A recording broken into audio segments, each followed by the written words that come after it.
Welcome back to the Comic Book Bullets with Nurse New Bully. My host Leroy, aka The Sweet Surrender, with my co-host. Yeah, this is Eli, aka Santa Baby.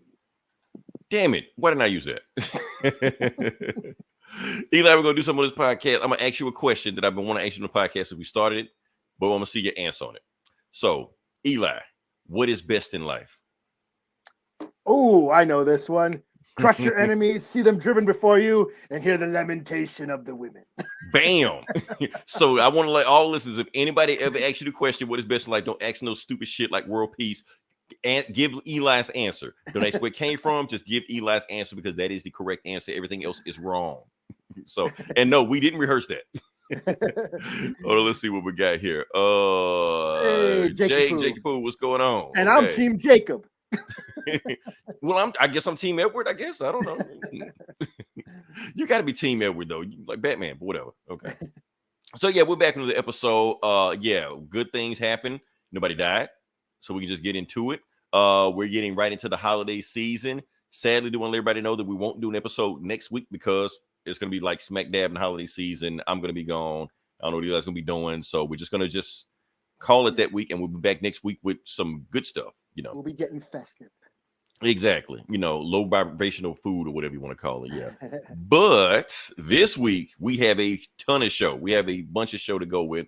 And Eli, I don't have numbers in front. Yes. Girthy show. Meaty. What are your top 5 holiday films?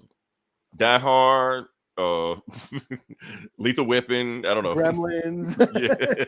Krampus. Yeah. The Thing. I'm pushing. The Thing is a Christmas movie. I don't give a fuck. Because it's snowy. It's in the snow. Might as well. Yeah, we can put that in there. We'll make a list. We'll come back to that, Jake, and we will make a list of holiday movies, you know. But Eli, I don't have the numbers in front of me, but we're gonna bring back a classic. We're gonna bring, you know, we haven't done this in a while because there's really no reason to do it. But what is the #1 movie of the week? Some movie about giant blue Smurf aliens. A Disney movie. It wasn't a Disney movie, but Disney buys everything, so now it's a Disney movie. So yeah, why not? Yes. So Avatar: Way of the World or We Are the World, whatever you want. Whatever the movie's called. Way of the Water. Is that what it's called? I guess. I don't know. Yeah. #1 movie of the week. This is getting to sound more and more. This is getting to sound more and more like Avatar: The Last Airbender, because when they're the Water Tribe. And they were waterbenders. I didn't watch the show, but I know people were pissed. Oh, my kid loved that Avatar. I had to see that live action Avatar multiple times in the theater because my kid loved that show. M. Night Shyamalan? No. He directed the movie. Yeah, he directed the live action. Yeah. Well, they're remaking it with Netflix, so it'll probably works. We'll see. Yeah, but that's going on. So that movie happened. It made this weekend alone, $484 million. Across the world, and it was released in China. Now people are saying it didn't make as much money in China as they thought it was going to make. One thing is because the COVID, epidemic is kind of rising in China, or so they say. The government can kind of say whatever they want to say in China and just beat the shit out of people for it. So they may not even have COVID. They just beating the hell out of people just because they just want to. But either way, people can't go to the movies like they want to in China, even though it's made money. But $484 million in a week. A weekend. That's insane. So it's gonna look like you got another monster hit on your hands. Probably gonna no. Well, actually, 2 billion, Jake, 2 billion before he bombed. So it only has to be the highest grossing movie of all time to make his money back. So will it happen? Do a flip. Hey, Spider-Man, do a flip. Okay, all right. I can't. Sorry, I'm not. We did a flip last episode. We'll go back and watch the last episode. So, yeah. I don't have superpowers. I'm not Spider-Man. Yeah. And we're not 12. I used to do flips back then all the time also. You want to do a somersault when I was 12? Oh, on a trampoline, I can do a flip. Yeah. Oh, hell no. Or into a pool. Oh, hell no. I would never do that. On a trampoline? On a trampoline? Hell no. Because on a trampoline. You would get on a trampoline. You would never get on a trampoline? Oh, yeah, we had a trampoline. My mom had a trampoline. But we were bad kids back then. So we jumped as high as we can in trampoline. And I saw a kid overshoot himself and jump off the trampoline by accident. So I was like, not gonna do that again. But yeah, that's what's going on right now. So Avatar, We Are the World, or whatever you want to call it, made all this money. It probably ended up going to be the third or second highest grossing movie there's only going to be $3 billion movies this year in 2022 projected. and it's going to be one of them. So it's going to be a huge hit. I made a post earlier today that I was like, I don't know anybody that saw this movie, yet it made all this damn money. And apparently I got called racist. I'm like, why I got called racist? I just made a general statement. You act like everything revolves around black people. No, I didn't say that. I didn't say black people didn't watch Avatar. I know some apparently black people did watch Avatar. I didn't know. So yeah, but I wasn't making a general accusation. I was just saying I don't know anybody that saw Avatar. I don't know anybody either. Yeah, but it made all this money, Yeah. I guess. So what are the three? What are the Oh, Top Gun, Maverick, which hits Paramount Plus next week. If anybody wants to see it, I heard it's awesome in IMAX, but I'll never know. What was the third one? The dinosaur movie, Jurassic World. Oh, really? That made $1 billion? Evolution. I didn't see that either. Yeah. So all these movies that made $1 billion, I didn't see. These movies are gonna make $1 billion regardless of what any of you watch. You don't have to watch them; they will make their money. So yeah, because somebody's watching this shit. Oh, and Avatar. So yeah, 3 movies. I didn't watch any of them. And that Jurassic Park movie actually came on Peacock the same week it was in the theaters. So it was same day release, just like Halloween. Oh yeah, Jurassic Park, Jurassic World the same way. Like it's on Peacock right now, and I was about to click, and I was like, you know what? Nah, I don't want to say. I mean, how many times do you see people get eaten by dinosaurs? It's like, yeah. So that's my thing. We need to see them like really like blood splat. That's what we need. Not PG-13 shit, We need like R-rated Jurassic Park and shit. I think all 3. I don't remember. I don't know if the first one. Yeah, the first one did. Yeah, all 3 dinosaur movies that came out in this new trilogy all made $1 billion. It's insane. So one of them was like I think the first one was not the first one, but the first one of this new trilogy. When it came out, it was like the 5th highest grossing movie of all time when it came out.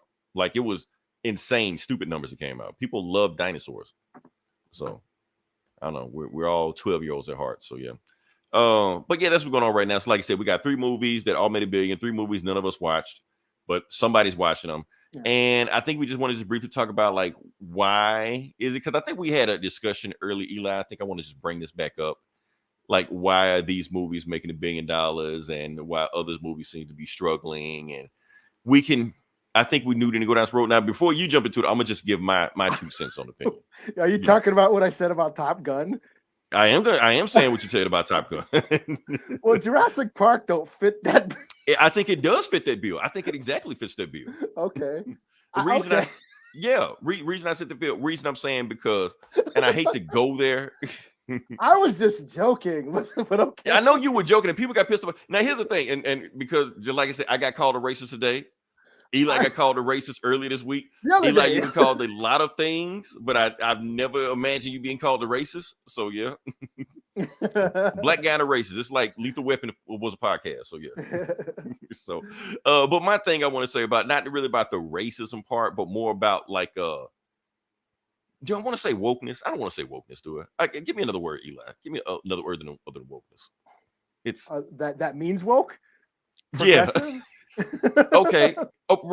Progressive, if you want to call it that, because I think that a lot of movies have like messages going on in them. I don't want to say agenda. Give me another word other than agenda. So being lectured to. Okay, because like, see, you got a movie, and like I said, dinosaur movie was just about dinosaur eating people. It wasn't. Now I'm pretty sure they had some kind of hidden message behind the something like that. No one cared. It was dinosaurs eating people. Top Gun, it had a message, but it had a very right-wing message. Like all these. No, I didn't. But it's Top Gun. What do you expect? It's pro-military, so that's right-wing. So what? I mean, I just imagine. Now keep in mind, like I said, we never seen these movies. We're just making assumption on movies because that's what movie critics do on YouTube now. You don't have to watch a movie. Well, Avatar. I bet you Avatar's got a huge woke, environmental, woke, hippie, commie message. Right. But I agree with you. But the thing is environmental message woke in 2022 or whatever. It's woke in the 90s because that environmental shit in the 90s that kind of pissed people off back then. Oh, climate change and all stuff like that. But now you say it's like whatever. So, but I think at the end of the day, even if you do have a message, stuff like that, as long as you're in let's talk about the leads of these movies. The leads of all these movies. The dinosaur movie. Who is that? Chris Pratt? Okay. Yeah. He's got other people. He's got Bryce Howard, and he got the chick everybody want to play Storm in the movies like that. But the point is, Chris Pratt is center stage of the movie. The other movie, Top Gun. I already said it. Top Gun is Black Panther for white people. It just is. I mean, they see it, and you know what? And I here's the thing, Eli. When you said that on that message, when you said that these movies are popular and Top Gun is popular, is because it stars a white guy doing white guy things, and that's what people want to see. And people said you were racist for saying that, and you were, insisting they don't understand what you're saying. The thing is, I agreed 100% on everything you said with that. I agree with you out the gate. Yeah, that doesn't mean I was kind of joking and throwing shade. That's been my thing. I've had a shtick this year, and it's been shitting on Top Gun. I didn't like the first movie, didn't plan on seeing the second movie, so it's been my joke to just shit on Top Gun, and I've gotten quite a lot of attention from it. People got tired of my jokes. I don't give a shit, but it was another way to throw shade at the movie. And I just said, the reason why Top Gun made $1 billion is because people want to see a white man kicking ass again. Right. And people saying that's a controversial take. I'm like, I don't think that's a controversial take. That isn't woke. That's not, they're not shoving a woke agenda down your throat. It's just right. Tom It's Cruise. not like Tom Cruise getting his ass kicked and then a black woman becomes the new Tom Cruise at the end of the movie. None of that, Yeah, I was kind of joking, but to a certain extent, I do think there's a bit of truth to that. See, the thing, I think where you rode the wrong way, Eli, because like I said, I know you, but I think some people thinking that you may be agreeing with that. Hell yeah, we finally got white guys back in the theaters. Well, kinda. I mean, I kinda. I watched Reacher. Did you watch Reacher? That was great. The movie or the TV show? On Amazon. There's that show Reacher. It's just I agree. Yeah, big giant dude beating ass. Yeah, white boy kicking ass. He's giant dude, like probably got the dick the size of Tom Cruise, just kicking ass, and got his black sidekick friend, and just right. And it was awesome. It was great, but it was But I think there is a percentage of people. We see it on the internet. We see, geeks and fucking twats or whatever they're called. We see these like anti-woke sites and these anti-woke communities that are kind of sick of having that agenda shoved down their throat. And here's a movie with Tom Cruise. He's likes women. He gets pussy. He jumps in his giant flying plane, which is a giant flying dick, and he just goes and blows up a bunch of darkies.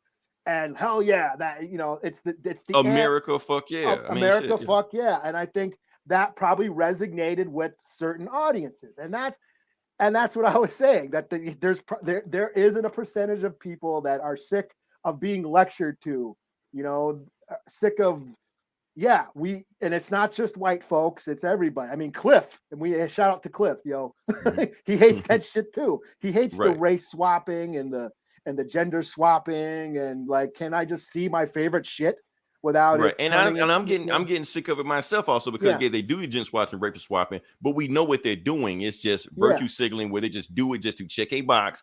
And when they do it, they don't do anything with these characters. Okay, you showed up, he's killed off, he's a sidekick, he's a villain, or like that. So what? So this the representation you want, or he's just in enough that they can edit him out of the poster when they send it over to China, shit like that. I get sick of that shit myself. J.J. Abrams producing the Black Superman movie. Get the fuck out of here. You know what I mean? Like, people are getting sick of that shit. Right. And people are, but see, the thing is, you got people excited over about that. Like, why are you, like black people getting excited over it? Why are you excited over this shit? Over a hand-me-down Superman that they never do anything with in the comic. Here's the thing, Eli. Yeah. I read that Superman comic. He sucked. The thing was, he got his powers. He got his ass kicked by Darkseid. Supergirl came out and said, I'm the real Superman, and saved the day. And he didn't do shit. He was just in love with her. So you can make a movie about this guy? Fuck that guy. And don't just check boxes. So I'm sick of check boxes also. I don't want to see a black Superman. I don't want to see some shit just because you think, okay, Black Panther made money. Let's just make everything black. Just because we know black people just see anything. Diversity sells. So let's reach into our bag of Skittles for characters and throw them on the screen because that's what sells. And it's totally disgenuine. We can tell when it's not real. Right. And here's the thing. Now, if I was a white guy saying this stuff, I hate to go this route because now I sound like one of the Hodge twins or some shit like that. I promise you I'm not. But I'm saying if I was a white guy saying this, everybody would call me every kind of is and oh and all this shit. I'd be racist stuff like that just because I don't want to see hand-me-down superheroes of the superheroes that we all grew up with, 100 years and stuff like that. No, it's time for change. No, it's not time for change. Let Superman be Superman. It's okay for Superman to be white. Somebody said the other day, like when the Fantastic Four come out, how much you want to bet that they're going to race change one of them? They're not just going to be a bunch of white people. They did in the last one. They did one before that. They did one before that. Sue Storm was Hispanic. Yeah. So they're gonna find a way. Like, just leave these people the way they are, and it's okay. And if you want to, like, instead of making Halle Berry Catwoman, even though Catwoman's been all kind of thing, like make Halle Berry Vixen. You have black characters you're doing nothing with. Yeah. You can boost them up. Like, take some of these characters on the bullpen that you're doing nothing with and make movies from them. You don't have to race swap everybody. Yeah. Or like even Lord of the Rings. Like, I didn't mind the race swapping in Lord of the Rings, but I didn't need it either. Right. So Jessica Alba is not Mexican. She's something. You seen her lips. she ain't white. She's something. So yeah, I think people are getting sick of that. There's a population that are getting sick of that. But I think the studios push that and that's another thing people are getting sick of. They're saying, oh, if you don't like She-Hulk, if you don't like Captain Marvel, or if you don't like the Rings of Power, then you're racist and you're sexist. Or when I said Miss Marvel was a CW show, all of a sudden I'm sexist. I'm like, no, it just looked like a cheap ass show. You're just getting. I mean, it's cool that they have representation. That's cool, but this is a cheaply made show. And if I'm paying a premium price for a premium service, I shouldn't be getting some shit I can get on the CW. But saying that made me seem like a sexist. And it shouldn't be that way. We're like, it's okay for people to have opinions. Now, if I straight up said I don't like Miss Marvel or Captain Marvel because it's a woman in it, that's a completely different argument. Yeah, and yes, to their credit, there are people that are like that. Right. But fuck them. But right. But fuck them. But here's the problem: these studios will take that one guy, the one guy that says I hate Captain Marvel because I'm a woman, stuff like that, and they'll make his voice louder than everybody else and say this is like if you think like this guy, you're racist. That's why I kept when She-Hulk was out, and I said everybody said I jokingly posted a picture of Al Bundy in the No Ma'am costumes like that because I was like these dudes acting like a bunch of sexist men's rights activists because that's what the Marvel Studios paint you as if you say anything negative about it. They use this shit as a shield to protect themselves for their brand. Well, yeah, Amazon turned off the reviews for Lord of the Rings. Right. It's shit like that. Like, yeah. And because they're doing it on purpose. Yeah. They know if they go out their way and do this shit to, piss off these fans, they can use that shit. They can weaponize that shit on their own. Yeah. And I think studios are using social media as a way to regulate regulate how their art is being made, how their movies are being made. And I think that happens. I know people kind of jump down my throat, say that doesn't happen, but no, I think social media is now dictating how movies are getting made. Look at Rise of Skywalker. They pretty much just went on there. What do you want? What do you want? What right? Yeah. They just looked at the Twitter feeds, right? Okay, they don't want this. They don't want Rose. Get Rose out of there. Yeah, remember James Gunn got fired over his thing. People are getting fired over their tweets. Right. So from 10 years ago. Social media has a strong influence in how studios go about the movie business. So that's there. They call it focus testing. Yeah, you can deny it all you want, but I think that is a thing, and I kind of mentioned that, and I know that ruffled some feathers too, but yeah, I just think people are getting sick of being lectured to, seeing they're being fans of a thing and then having it sort of being changed where they don't recognize what they're a fan of. Right. And if you complain about that change, then you're the problem. Yeah. Then if you don't like it, you're racist, you're sexist, you're whatever, and people are getting sick of that. So I think that is one of the reasons why I think Top Gun resonated with audiences. Right. But hey, here's a dude with a giant dick, flying dick, goes and blows shit up.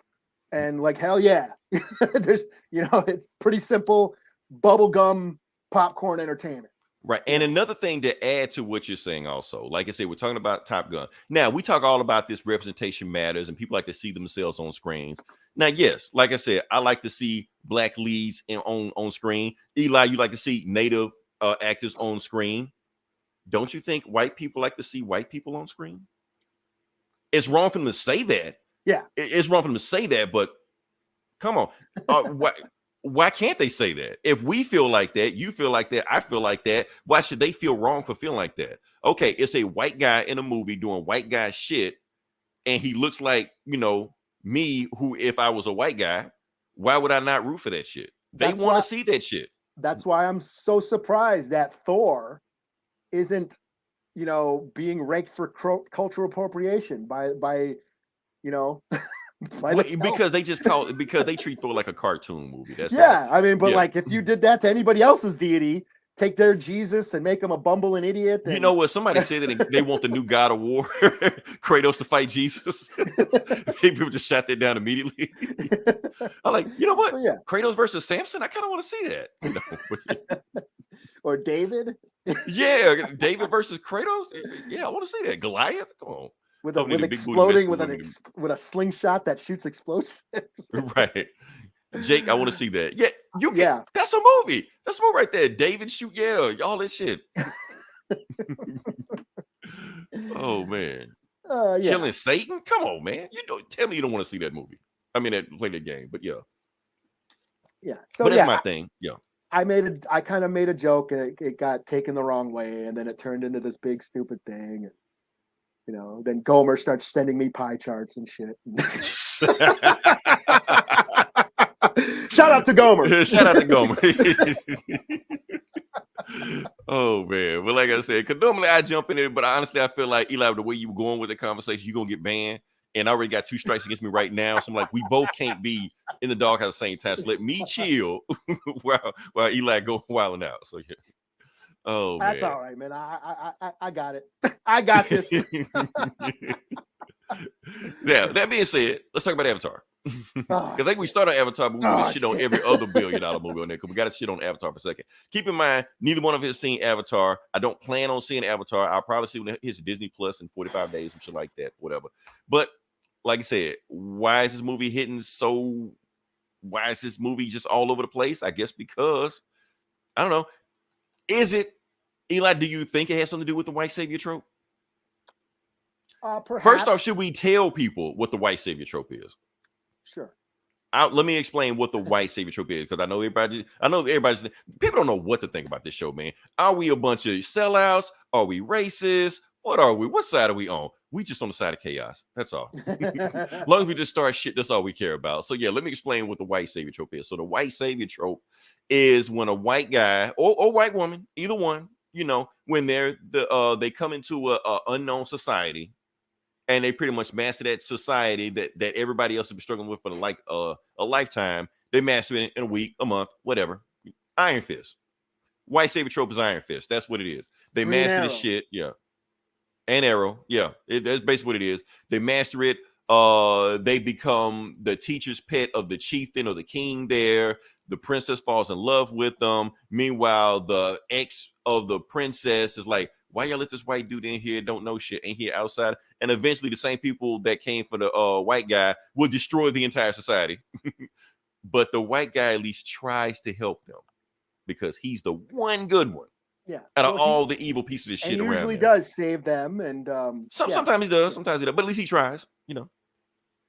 Like I said, look, the Last Samurai, Tom Cruise, they completely got wiped out. Tom Cruise was the last one left, but at least he tried. So, and that's the thing, like I said, and the white savior trope, it's actually all over the media. Honestly, sci-fi is pretty much based on the white savior trope. The Matrix is the white savior trope.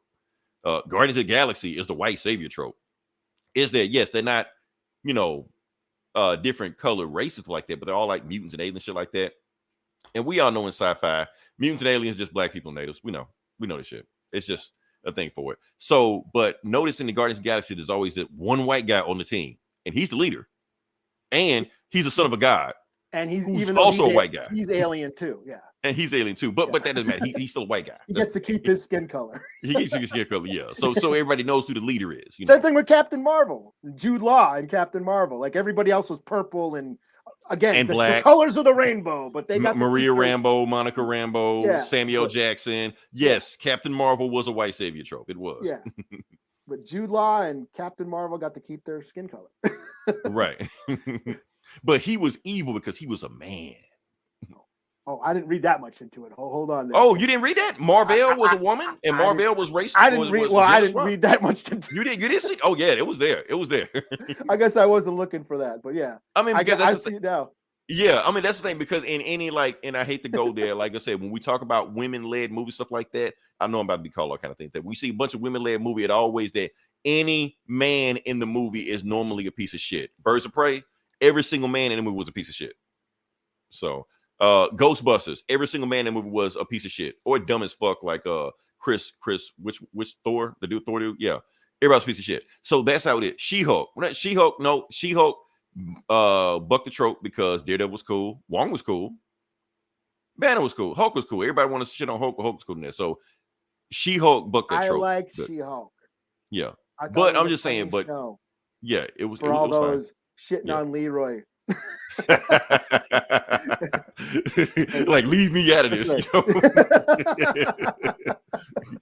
Don't cancel me, so that's my thing like that. So but I do notice that, and I did notice it in Captain Marvel that it's the same thing. Black Widow was the same way. Every dude in that show was a piece of shit. So, and that's the thing. That seemed like, I don't know, was her dad cool? I don't know. I only seen it once, and I guess I don't look for that shit. I mean, sometimes it's so blatantly out there that you can notice it. Sometimes it's blatant, and sometimes it's just there. Yeah. There's like, hold up, man. Because the thing is, because you see the trope so much, so yeah, it's hidden, but you see it so much. I definitely noticed that the villain was doing that. The villain was pretty much, very much that the hierarchy. Oh yeah, the villain in Black Widow was Harvey Weinstein. I mean, that's, yeah. I did see that, but yeah. But I'm just saying, like, whenever you see like women directed movies led by women, usually every single man in the movie is a piece of shit. All of them, everyone, even the ones that even started to help them at first will turn on them eventually, or they're just too stupid, they don't know what's going on. So I do notice that stuff in their lifetime, and those are things that people notice in these movies, stuff like that, and they try to, like, and if you call that out, then you're the problem, So can we talk about Avatar? I guess you really seem to really want to. Yeah, I'm sorry. Matter of fact, I said I was gonna shut the fuck up. I was gonna let you talk about it. Okay, Eli, talk about Avatar because I don't want to. But you're making me talk about Avatar. Talk about Avatar, goddammit. I'm just. I mean, I didn't want to go into this because I didn't want to bring attention to because I don't care about it. But yeah, I guess James Cameron made some pretty ignorant statements about natives regarding basically there was an interview where he was saying the inspiration he got for Avatar was he was thinking that if the Lakota could look into the future and see how shitty their future would be, with high suicide rates and the dead end society, then they would have fought harder. And it just reeks of ignorance. Like really, we didn't fight, fighting to the death wasn't enough. Like, you know what I mean? So it just reeks of that. Pull yourself up by your bootstraps and or just misunderstanding, like that colonial mentality that the American West was won, like the cowboys just beat the Indians. It wasn't just one fight. It was centuries of genocide. It was 500 years of displacement, disease, destroying of resources in the environment, and kidnapping their children and wiping out their language and culture and alcoholism. It wasn't an arm wrestling match, It's like, like, oh, America just whooped the Indians' ass and now the land is ours. No, it wasn't that. And and that's what it seems like. He's like, oh, well, yeah, maybe if the natives had giant flying dragons, we wouldn't have lost our land. Like, right. It's just that. It's just an ignorant statement he made. It's got native Twitter just blowing up about it, and yeah, it's just his whole statement just reeks of that. oh, look at me, I'm an ally. I'm patting myself on the back because I'm so knowledgeable about this exotic culture and I'm aware of all this shit. And like, but meanwhile, it's just like you said, the white savior trope where the white guy becomes a native, you know, gets to marry the Indian princess, saves the tribe, becomes chief because he's so much smarter than all these primitive cavemen. It's like, fuck out of here. You know, so that's kind of what I was posting about. That's what kind of happened.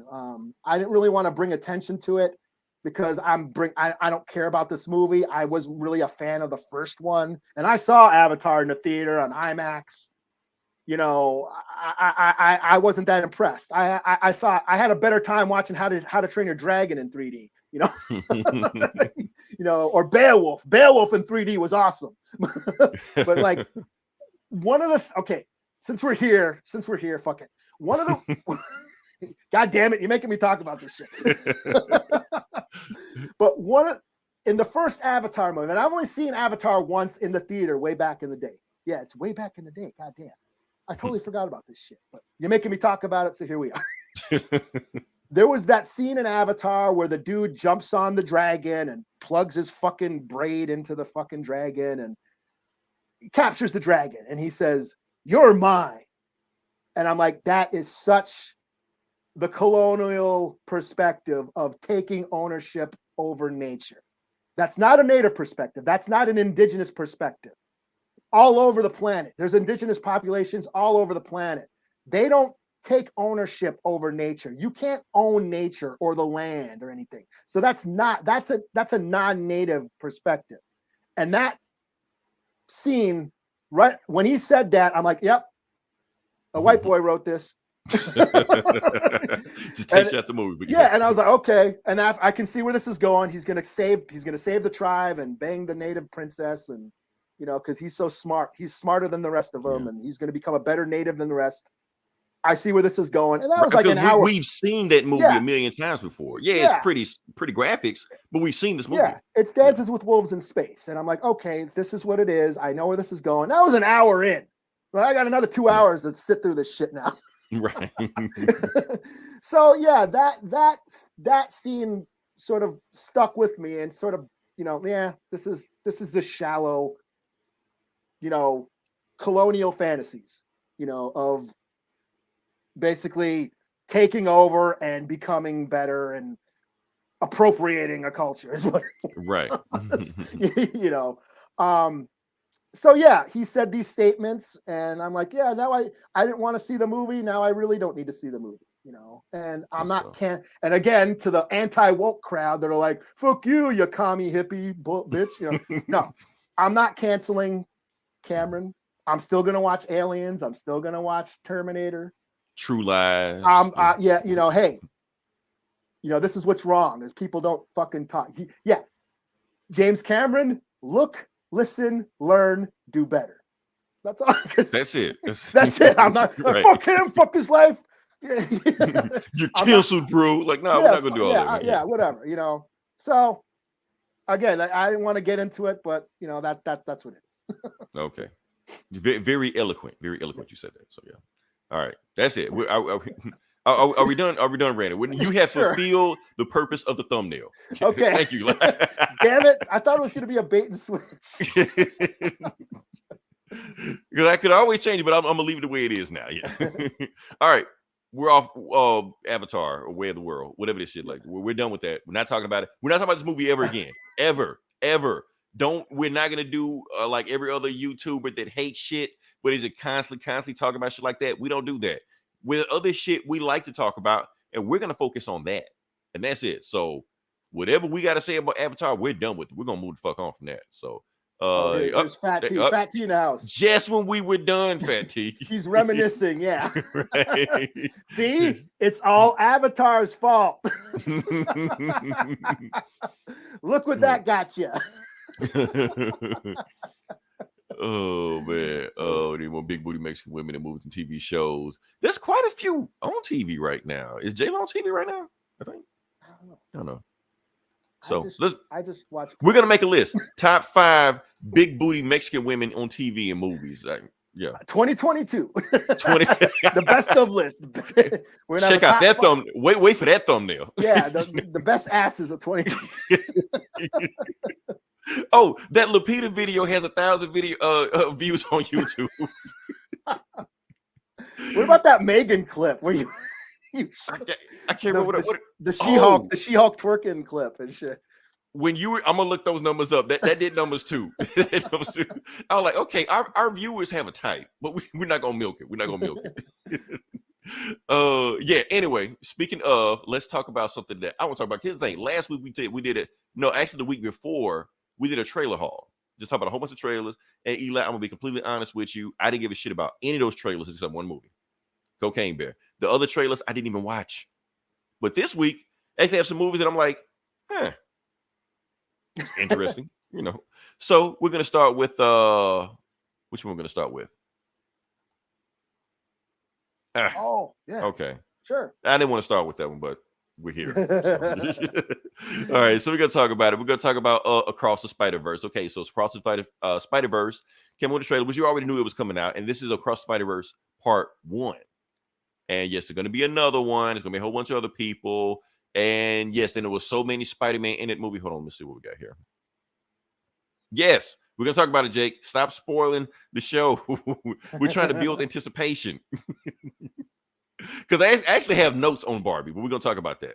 That was supposed to be the bulk of the show.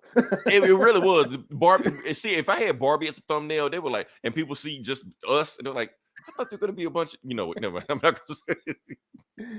What were we talking about? Spider-Man. Okay, so like I said, like 100 Spider-Man show up in there. Spider-Man from all over the place, PS1, PS4, Japan anime, all stuff like that. So what we're going to do, we're going to make a list of every Spider-Man that was in the trailer. Eli, hit it. I did not do the homework. I did not. Well, okay. Eli didn't do the homework, so we're not going to do it. All I did see was like, damn, they just won't let Miles is just a sidekick in all his movies. You gotta sell it. You gotta sell it overseas. And I get it. Honestly, Eli, I get it. I get it. I mean, yeah, I would prefer a Miles Morales movie by himself. Yes, I can. But in a realistic world, you got to have some kind of compromise. This is a valid compromise, in my opinion. You just take what you can get. I'm still as right now. So I know what I prefer, but like I said, you got to deal with it. So I know I heard Spider-Punk is going to be in it. Spider-Punk is going to be in it, and Daniel Kaluuya is doing the voice. 2099, what's his face, is going to be in 2099. Let's talk about 2099 for a second. We're not going to name all of them, but we are going to talk about 2099. So 2099, where is he? Right here, 2099. Okay, he's voiced by Oscar Isaac. Now, yes, Oscar Isaac. So that means Spider-Man 2099 is Hispanic. And yes, he was Hispanic back in the 90s. So this is the Spider-Man from the future. He's in the 90s. And guess what? In the 90s, nobody lost their shit over it. They didn't care. They were like, does he still have Spider-Man powers? Okay, let's go. Nobody flipped out. Nobody wanted to get ready to cancel. Nobody said it was woke. It just was. It was what it was. Spider-Man of the future is Hispanic. Okay, move on. So everybody want to flip over that. But yeah, so I'm interested in seeing what's 2099 because I was a huge 2099 fan back in the 90s when I was there. Give me Miles film with Donald Glover.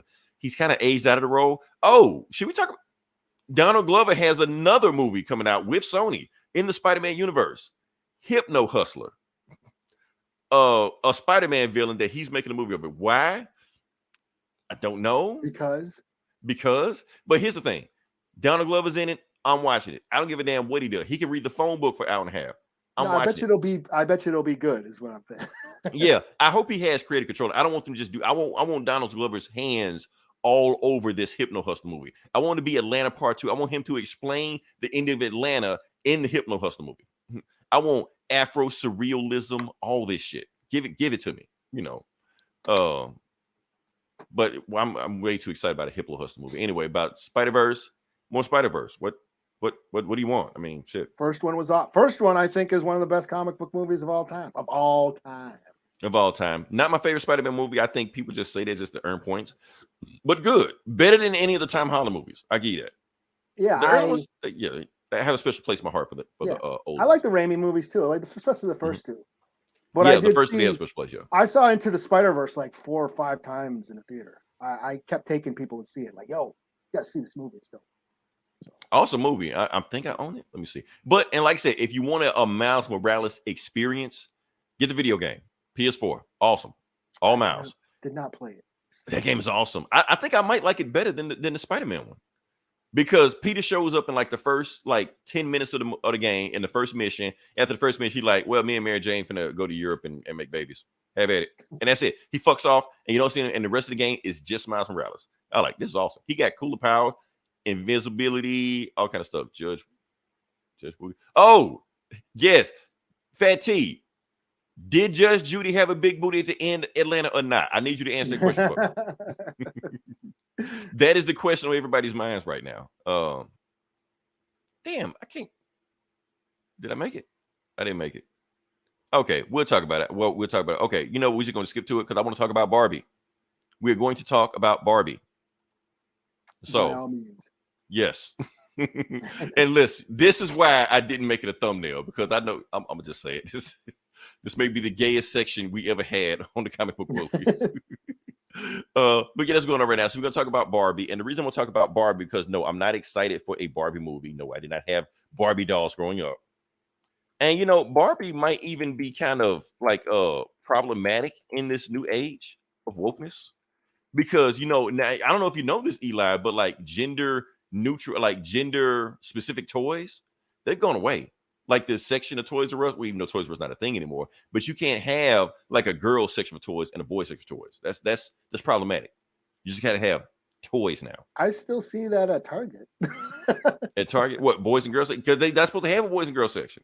Yeah, they have I see the Star Wars and the Marvel shit, and then over here you got the Barbies and the what are they called? Okay, that's cool. So you can have a Barbie and Marvel shit like that, but you can't have a girl section and just Barbie over here and a boy section and Marvel over here. It's got to be all together.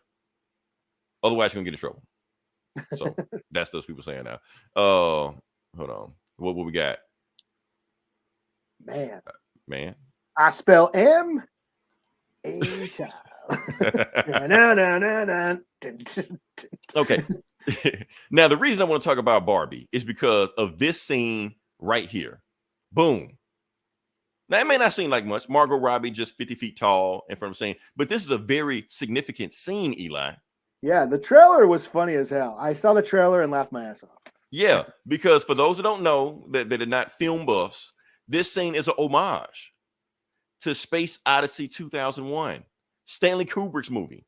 Mm-hmm. Because she's basically mimicking, she pretended to be the monolith at the beginning, where all the apes were, or the missing links were looking at her. It's the same way when the girls were looking at Barbie like that. And it was even playing the Space Odyssey 2001 soundtrack while she was doing the theme song from it.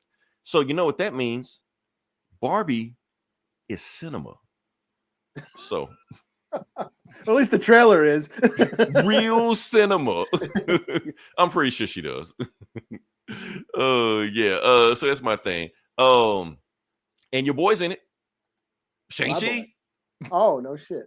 Asian Ken. I don't even know if he's playing Asian Ken or not. I just know he's in it for something. So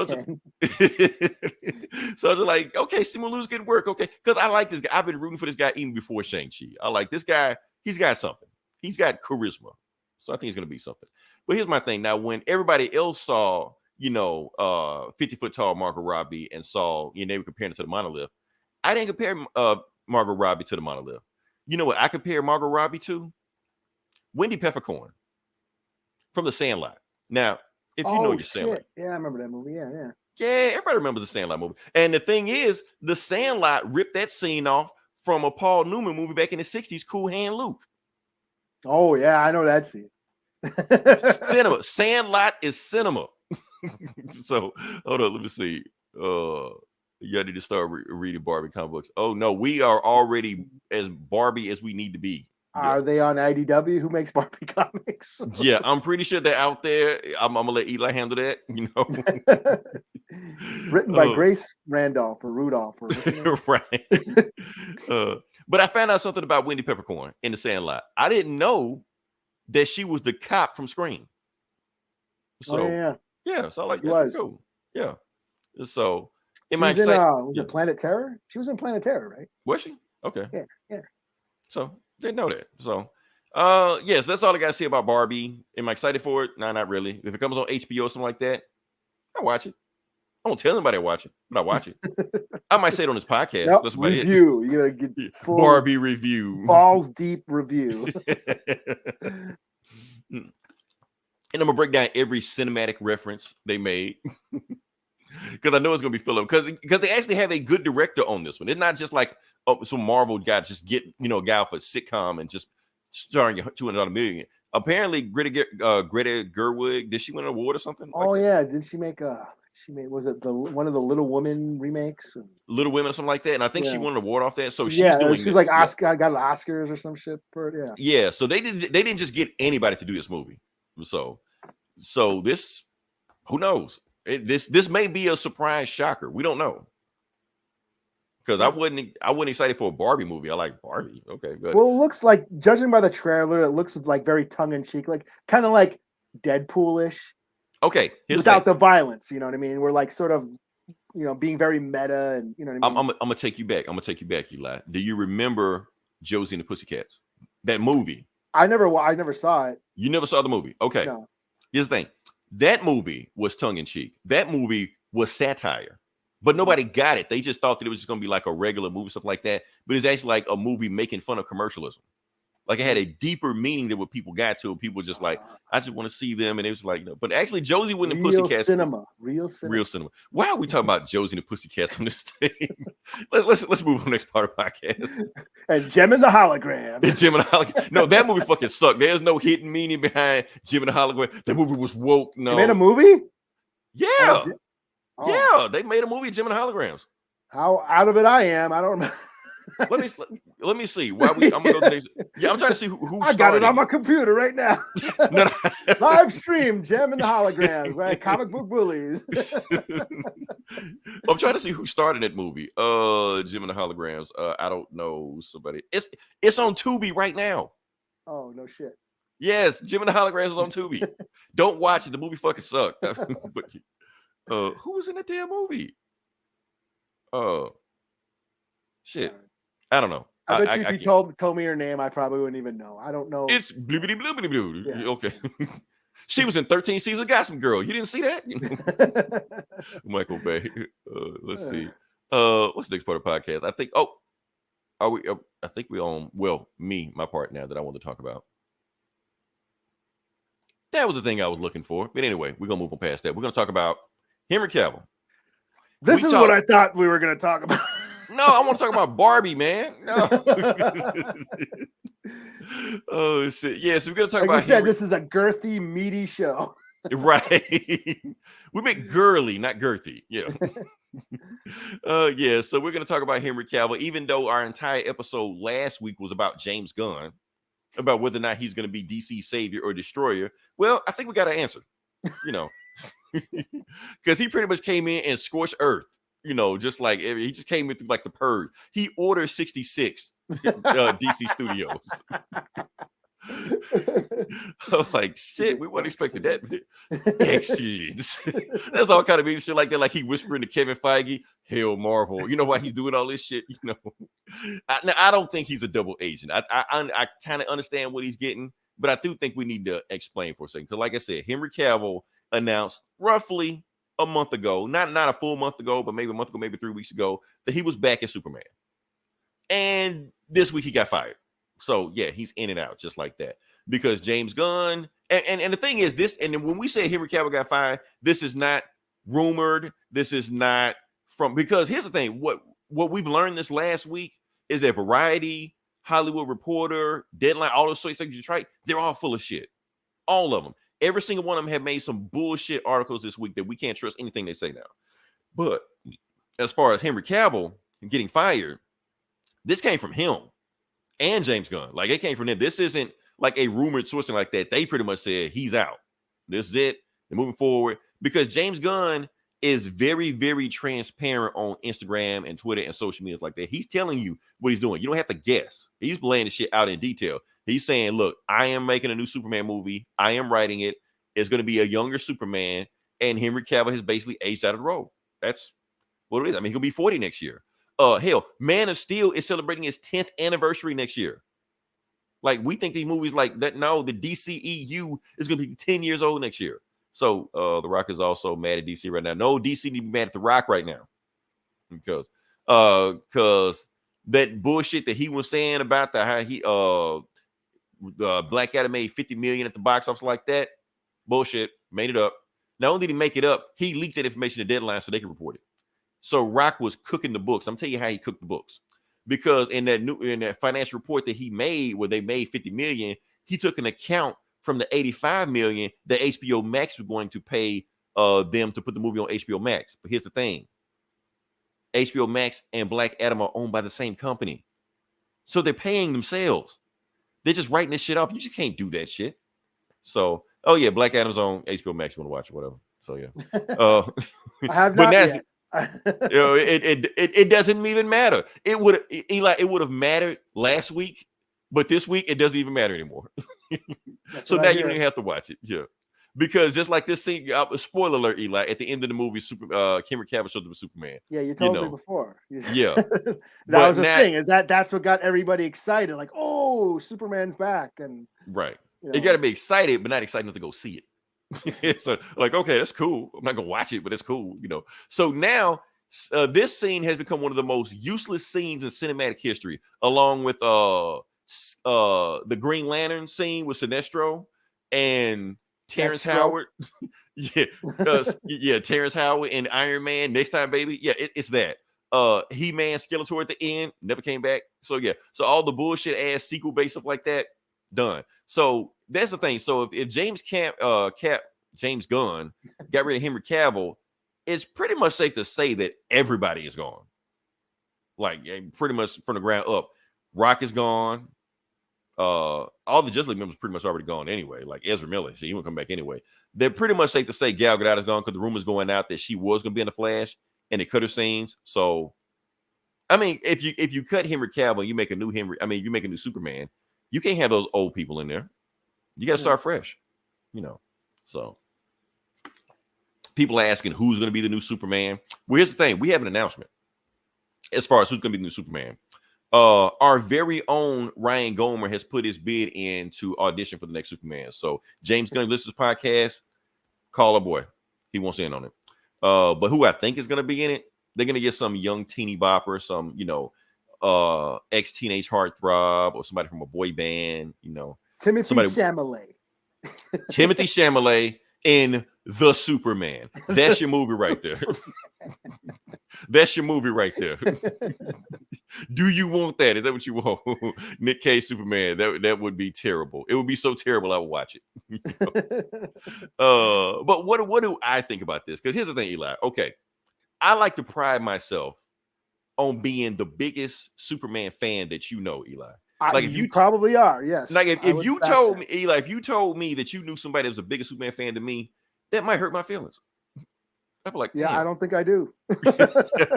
So how do I feel about this news that Henry Cavill is out of Superman?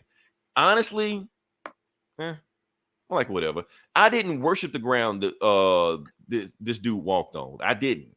Like, he was cool. I'm in the Superman group, and I'm in there to actually talk about Superman and shit Superman do. And all they do in the group is post Henry Cavill pics. That's it. And not Henry Cavill Superman pics, just Henry Cavill pics, playing with his dog, walking down the street. Taking a piss. Yeah, like, why are all these pictures? It's making me uncomfortable being in this group. I'm like, okay, are you guys trying to, tell us something that you may need to express or something? Yeah, I don't know. So, I was in a Star Wars group, and all they did was post pictures of what's her face, Rey. Okay, but that's different. Okay, if you're in a nerd group and people want to post pictures of hot chicks all day, that's different. Like, how many times we seen pictures of Scarlett Johansson in groups we're in? Okay, that's cool. But we in a nerd group with nothing but dudes, and they post nothing but this dude.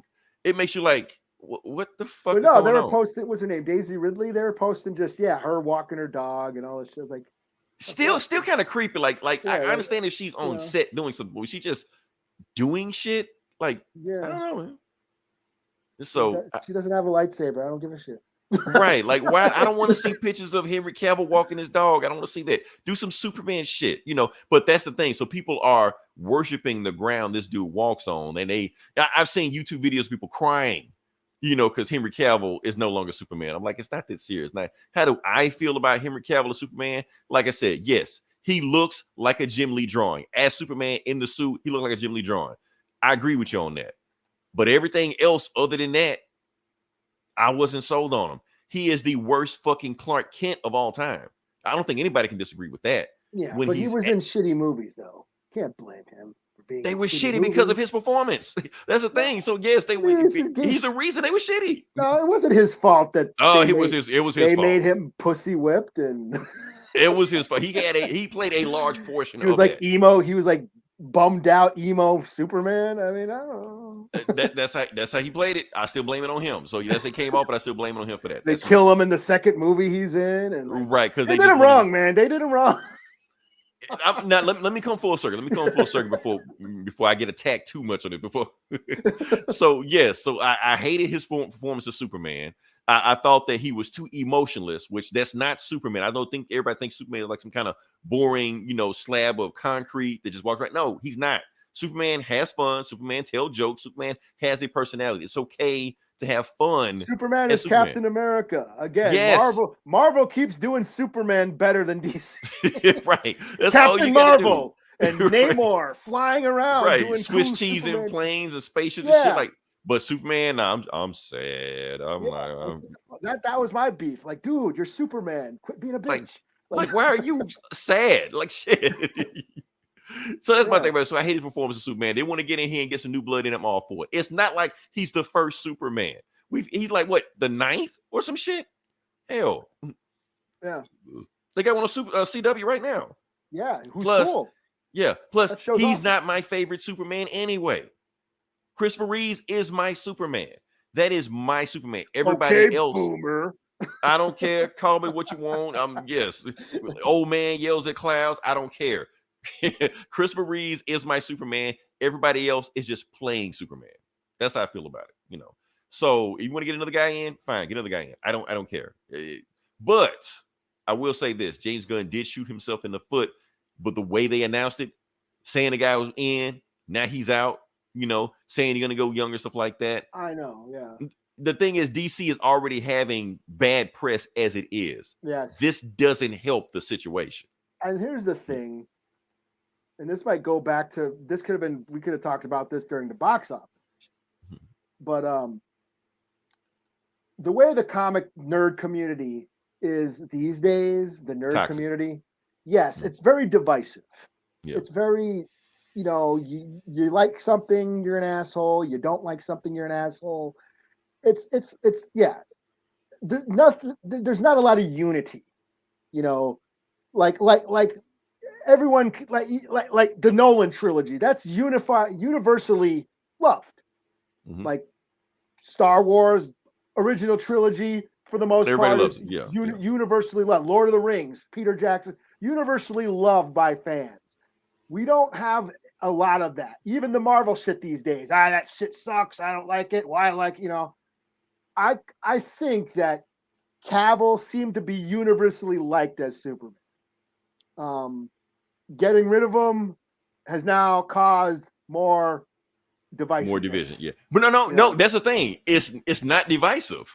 Because the thing is, if we were divided, Snyder fans over here, regular DC fans over here, but not everybody is united in their hatred for James Gunn right now because everybody's pissed off at him.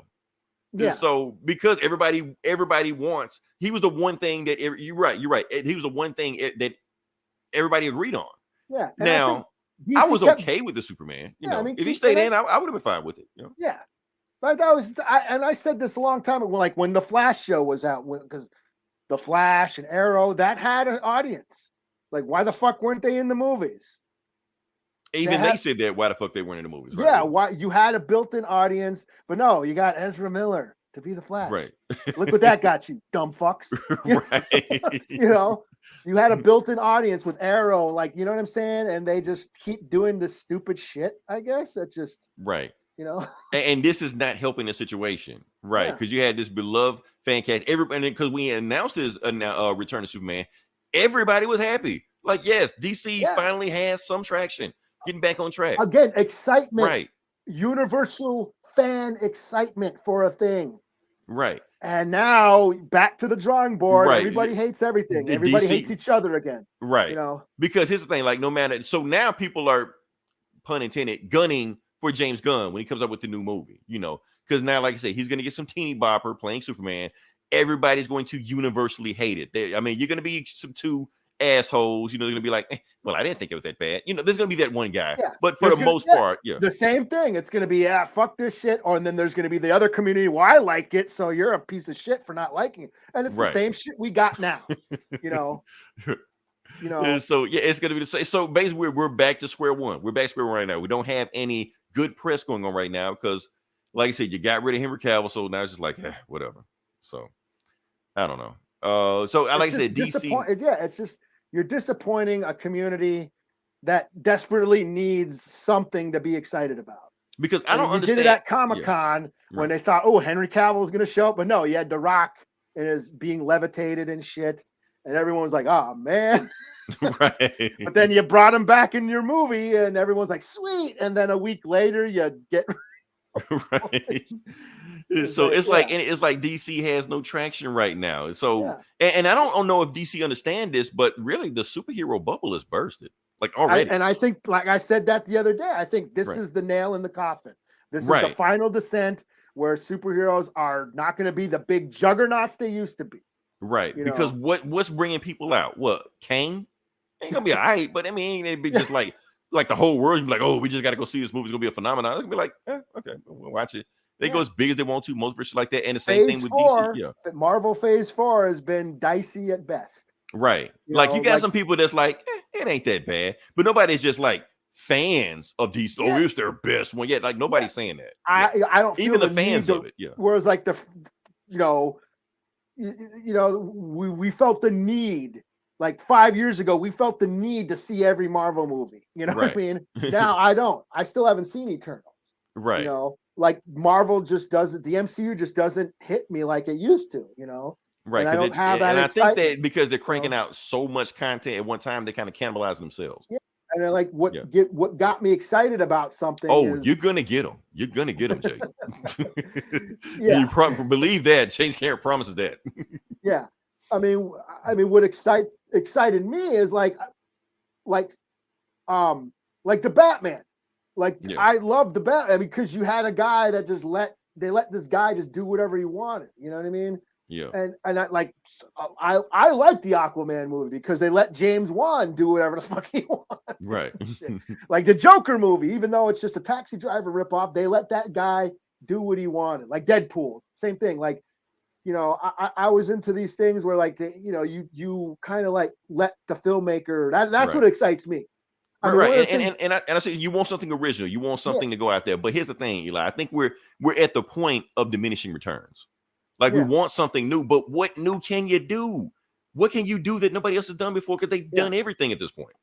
I know. I mean, and that's what fans like. I was going to make a point. And I get that it's and I keep saying it's their factory film. But I get that what they're trying to do is make a product, make a brand that sells. And to sell something, you have to appeal to the masses.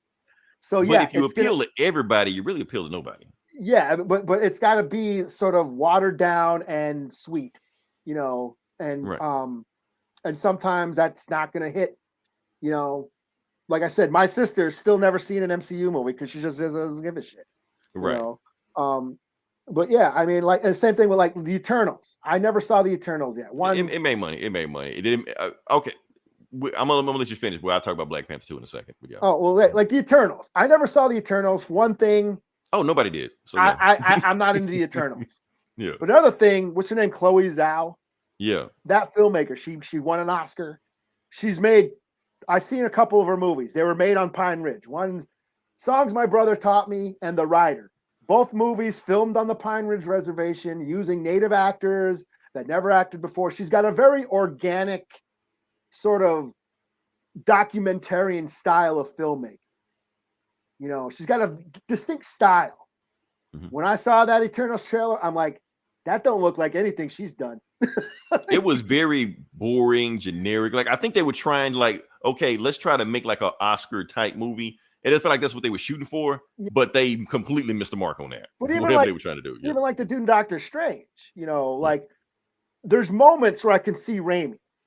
Yeah. And then there's moments of like, okay, there's the Disney version. You know what I mean? Yeah. So, I mean, like I said, it just doesn't hit like it used to, whereas like, stuff that like Deadpool and shit, like, wow, you're letting somebody just unhinge, like Suicide, like James Gunn on the new Suicide Squad.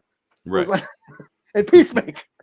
Right. Like stuff like that. Just let them go wild. Yeah. And I'm not just saying, oh, violence and gore is what, is what set. No, like those movies had heart to them and had depth to them. And you know what I mean?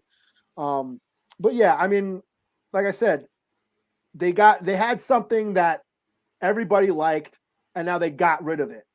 And now, something that could have unified the fans, something that could have got people excited about. They need good press, right? Comic book movies again. Here's the quintessential comic book character. And this could have been DC's comeback. Yes. Because Marvel's been fucking up. So it's just like, this is their chance to get back in there. So not they just fuck up as bad as anybody. That's what I'm saying. It's like, here was something to get everybody excited. Everybody was so excited about this thing. And you fucked it all up. And I also want to bring a point also that Marvel might have been at the peak of what they were doing at the time because of DC, because they knew they had competition at the time. Like around 2015, 2016, they were like, oh, DC is coming with it. So we need to step our game up. Now DC is just being DC. Marvel's like, we can just do whatever we want. And when you get what you want to do and you don't have any like real competition to push you, you get phase 4. Yeah. That's what you get. Yeah. Because that first Iron Man movie and it was RDJ who led the way. Right. They don't have that leader. That's why the MC or the phase 4 is kind of flatlining right now, because we don't have that star that leads the movies. Right. Sorry, Brie Larson. But but they had Henry Cavill, who could have been that for DC. He could, and that's the guy they wanted for DC. Yeah. Well, yeah. But here's the thing, and Jake made a good point. Like I said, Henry Cavill's going to land on his feet because he's doing Warhammer 40K. I don't know what the fuck the shit is. You know what? It doesn't matter what it is because I'm going to watch it anyway.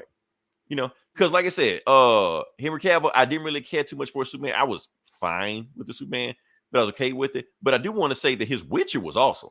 He was awesome as the Witcher. I liked him. I like him pretty much better as anything other than Superman. He was awesome in Mission Impossible. I know I'm shitting on him. I know it's another bad take, but I don't care. He was awesome in Mission Impossible. He was awesome in Man from U.N.C.L.E. He was awesome in Witcher. So everything else other than Superman, he's awesome. I'm like, why can't you bring that energy to Superman? Yes, you can blame it on Zack Snyder, but still.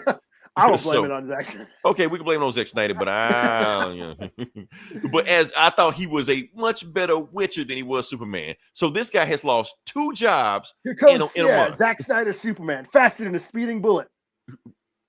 Right. Slow as fuss. Everything in slow. 4-hour movie with music video soundtrack. So yeah. So yeah, which was awesome. I mean, of course, which was also had like hot naked women in it, but still, I still like the show. Now as far as Warhammer, I don't know what it is, but you just tell me Henry Cavill is in it. It's a video game, I guess, or a game. It's a game. It's a game. Strategy, RTS. I don't know what the fuck it is. It doesn't matter. I will watch it because big giant robots with swords. And yeah, and you know what? I will probably when the show comes out, I'll be like, you know what? Let me try this game out. See what it had. I already know when I jump on the game, I'm gonna get my ass kicked. I already know. But it doesn't matter. I'll stream it, have fun with it. But yeah. We talked enough about that because we have talked 2 straight weeks about James Gunn and his shenanigans. Oh. Okay. What's sad is I bet you the movie's gonna be pretty good. Okay, I got one more thing to say about this. Also, yes, I know James Gunn, he has put out some great material. Yes, he's awesome with the Raccoon movies, awesome with Peacemaker, awesome with all this wacky, weird shit. This is Superman. Is he going to be able to pull off Superman with mainstream shit? I give him a Plastic Man movie any day of the week, but can he make a Superman movie? I don't know. Yeah. We have to see. He does get to the humanity though. We'll see. Eventually he gets there, but we got to wade through, wacky trauma humor first. And I don't know if I want a trauma type Superman. I know, and that's the thing. Is like you said, it's 10 years since Man of Steel. Like we should have seen him fighting Brainiac and fucking right. Bizarro, Darkseid, and yeah, he should be in space. Like I said, we like seeing him smash spaceships and shit. I promise you, if I see this motherfucker fight Zod one more time in this movie, or Lex Luthor, or fucking or meeting Lois, right? Like, damn, man, welcome shit, to the Daily Planet. Like, do something else, shit. Yeah, you know what I'm saying? Yeah, it's like we should be seeing where, yeah. I don't know. What do we got? The Warhammer is about to be dope. It is. I don't know anything about it, but we'll find out. Yeah. Black Panther 2. Oh, Black Panther 2 make money. Yes, it made money. About half of what the first movie did. So, yeah, that's the thing. Black Panther 2 has its own issues. It's divisive. It's got its problems. Some people were boycotting, or whatever like that. But I think they did the best they could with what they had with the movie. That's how I feel about it. You know, even box office wise, I think the box office is the best it could be in the circumstances of what it was when it came out. So, I mean, it's gonna make about 800 million probably when it's said and done. It's okay. Yeah. Nobody was expecting $1 billion. Nobody's starving, you know. Yeah, nobody was expecting $1 billion. It's twice as high as Black Adam. So yeah. Tabletop. Is it tabletop game really? Yeah, I heard it's something like that. Yeah. Oh, I'm not playing this shit. No. All right, can we go to the next part of the podcast? Do you want to do it? Do you, or should we call it, or want to do it anyway? Do what? I mean, we're already an hour over that right now. Oh, comics? Yeah. Yeah. I thought. Oh, we're not. You mean you don't want to do comics? We can do it. Let's do it. We'll do it. We'll do it. Come on, man. I thought we had a big, meaty, girthy show. Let's not go lip halfway through, man. What are you talking? I thought we blew our load on our media show, but well, let's do it. All right, let's the comic book bullies. We talk about comic books, and I'm gonna let you jump into it. Let you go first. Okay, well, let's keep everybody here, all right? No, Eli, I checked the analytics. Our comics section actually doesn't do too bad. All right. Well, we're getting better. I put like that. Yeah. I'll do the big release this week, and that is Batman and Spawn. Oh, this shit. Yeah, this shit. Yeah. Okay. I know, but I still. Oh, let me get out of here. Oh, my bad. I did go to the comic store and I bought a couple of variants. I know. They got you. You are part of the machine. I'm such a fucking tool bag here. Yeah, you are feeding the machine, Eli. Yeah, don't feed the corporate nations, and here I am. But look at this here. Wait, hold on a second. I mean, it's Greg Capullo's art. It's Greg Capullo, and I got the Jim Lee cover. I'm gonna blow you up. Yeah, look at this. Look at this fucking the Capullo cover, or is this Jorge Jimenez? I think this is the Jorge cover. Both of them, yeah, can draw the ass. It does this. It does this. Check this out. Woo! Oh, that's cool as hell. Yeah. Okay, that's cool as hell. I'm not even gonna lie. Got him bagged and boarded already. And then I ain't gonna lie, that is cool as hell. And then I got the Jim Lee cover. Jim Lee drew it. Jim Lee did a cover. I wanted the Fabok cover. They didn't have it at my Fabok. God damn. Dude, there's like 1,000 variants. That's all this was for art. Okay. That's the only reason to get it. Oh, what Batman is it? It's a standard. Oh, yeah, it's just a standalone story. So yeah, it's an Elseworld. So yeah, like Alfred's alive and everything. Yeah. And here's the Fabok cover. Jason Fabok's cover. Yeah, isn't that dope? Yeah, Fabok is a beast. Yeah, I mean that's what I'm saying. So I see it, Eli. I see why they got you, but yeah. Oh, these are going on my wall. I'm gonna put them on my wall. Because my thing is this: that all the art is awesome, but Tom McFarlane drew it. That's the problem. He wrote it. Well, I mean, he wrote it. Yeah, Tom McFarlane wrote it, and I'm just like, do I really want to sit through this? I don't know. Yeah. And basically, yes, it's full. So let me get to it. So Batman, Spawn, they get together. They go on an adventure together. They already know each other, right? Yeah, they've done it before. I think. Okay. Was it back in the night? Frank Miller did it. Oh, did they reference it or be like, "Hey, Spawn, hey, Batman"? Kind of. Yeah. Okay. Kind of. But the story basically is the Court of Owls are trying to kill Batman. They want his soul or whatever. and they get rid of, or they get Spawn to come do it, you know, and they get it on the anniversary, I guess.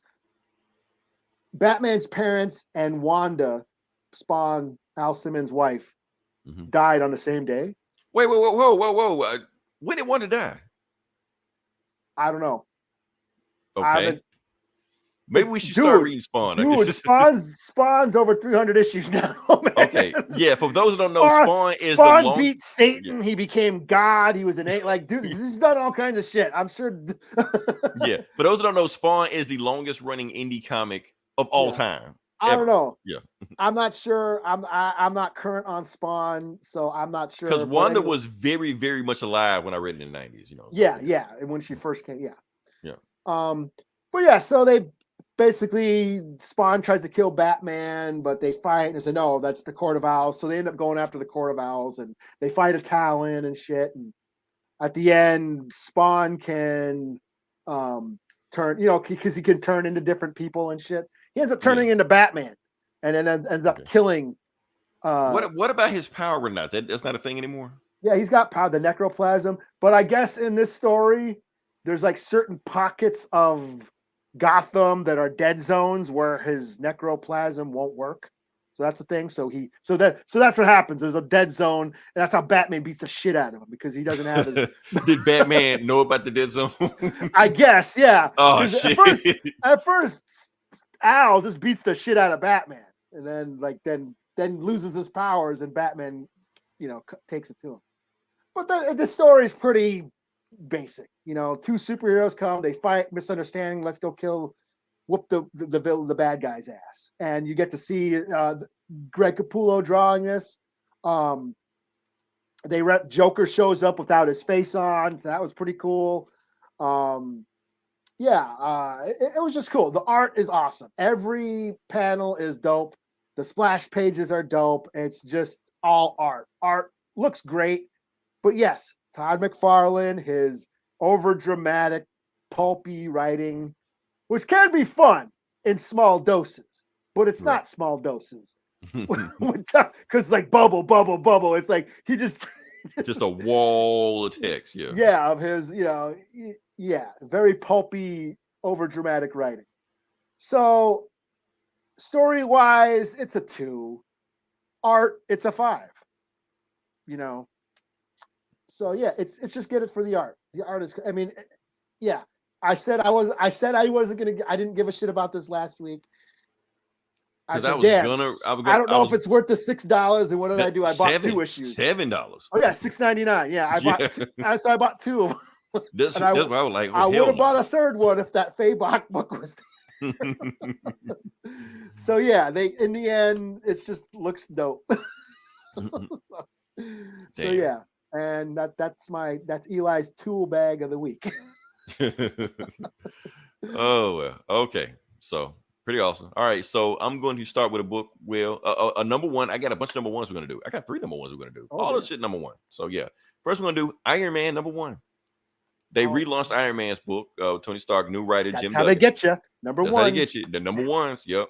Now in the last run, he was like a space god or some shit, and he fought like Galactus. I don't know what the fuck he did. He did some shit. They threw all that shit away. This is like back to basics, regular plain Jane Tony Stark, how you know him, how you remember him. That's what's going on right now.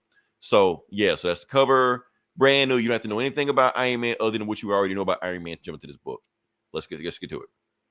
Although you don't need to know anything about Iron Man, they go through the whole spiel about who Iron Man is. Iron Man, yeah, blah blah blah, being a playboy, blah blah blah, on this, yeah, West Coast Avengers.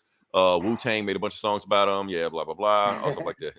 You know, and the main thing is he's broke. So how did he get broke? All they do is just say that he spent all his money on his Iron Man armor. That's it. He's broke now. So yeah, and he put everything in a safe house that only him and Rhodey knows about. That's it. And they basically won't tell anybody, and that's it.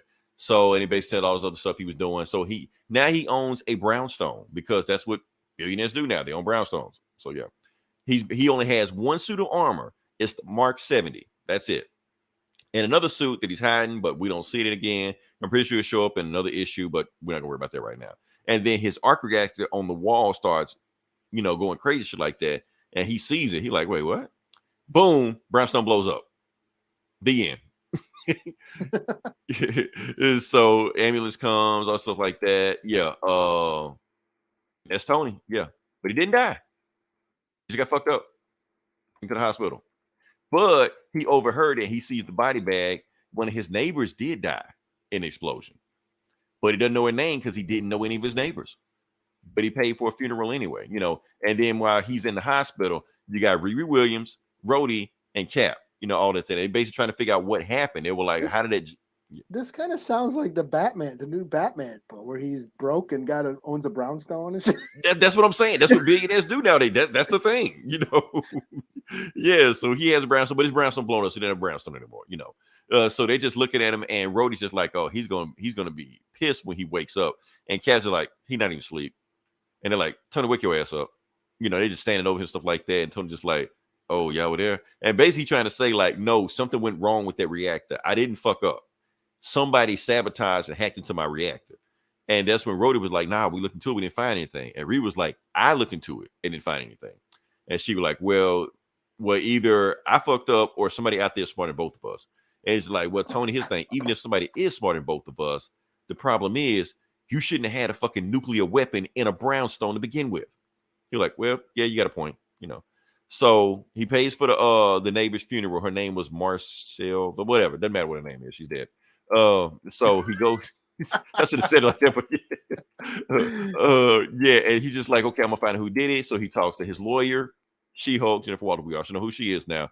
And he basically just saying, look, everybody that's suing me over that brownstone getting destroyed, whether they, claims it right or not, pay them off. I don't care. Pay them, And she's just like, okay, but what happens if I pay them all and you ain't got enough money to cover everything? Well, I just go build something, So that's the thing. So he gets out of there and he goes into a cab depot. Now, I thought this was a commentary on how cabs are like going out of business because of, Uber or some shit. It may be, I don't know, but that's his garage now. That's what he used like build shit now. So he basically rebuilds Mark 70 and, and he lives there now because he like, yeah, takes a shower for the ladies, and he's just like, I'm gonna go ahead and fix up. You get the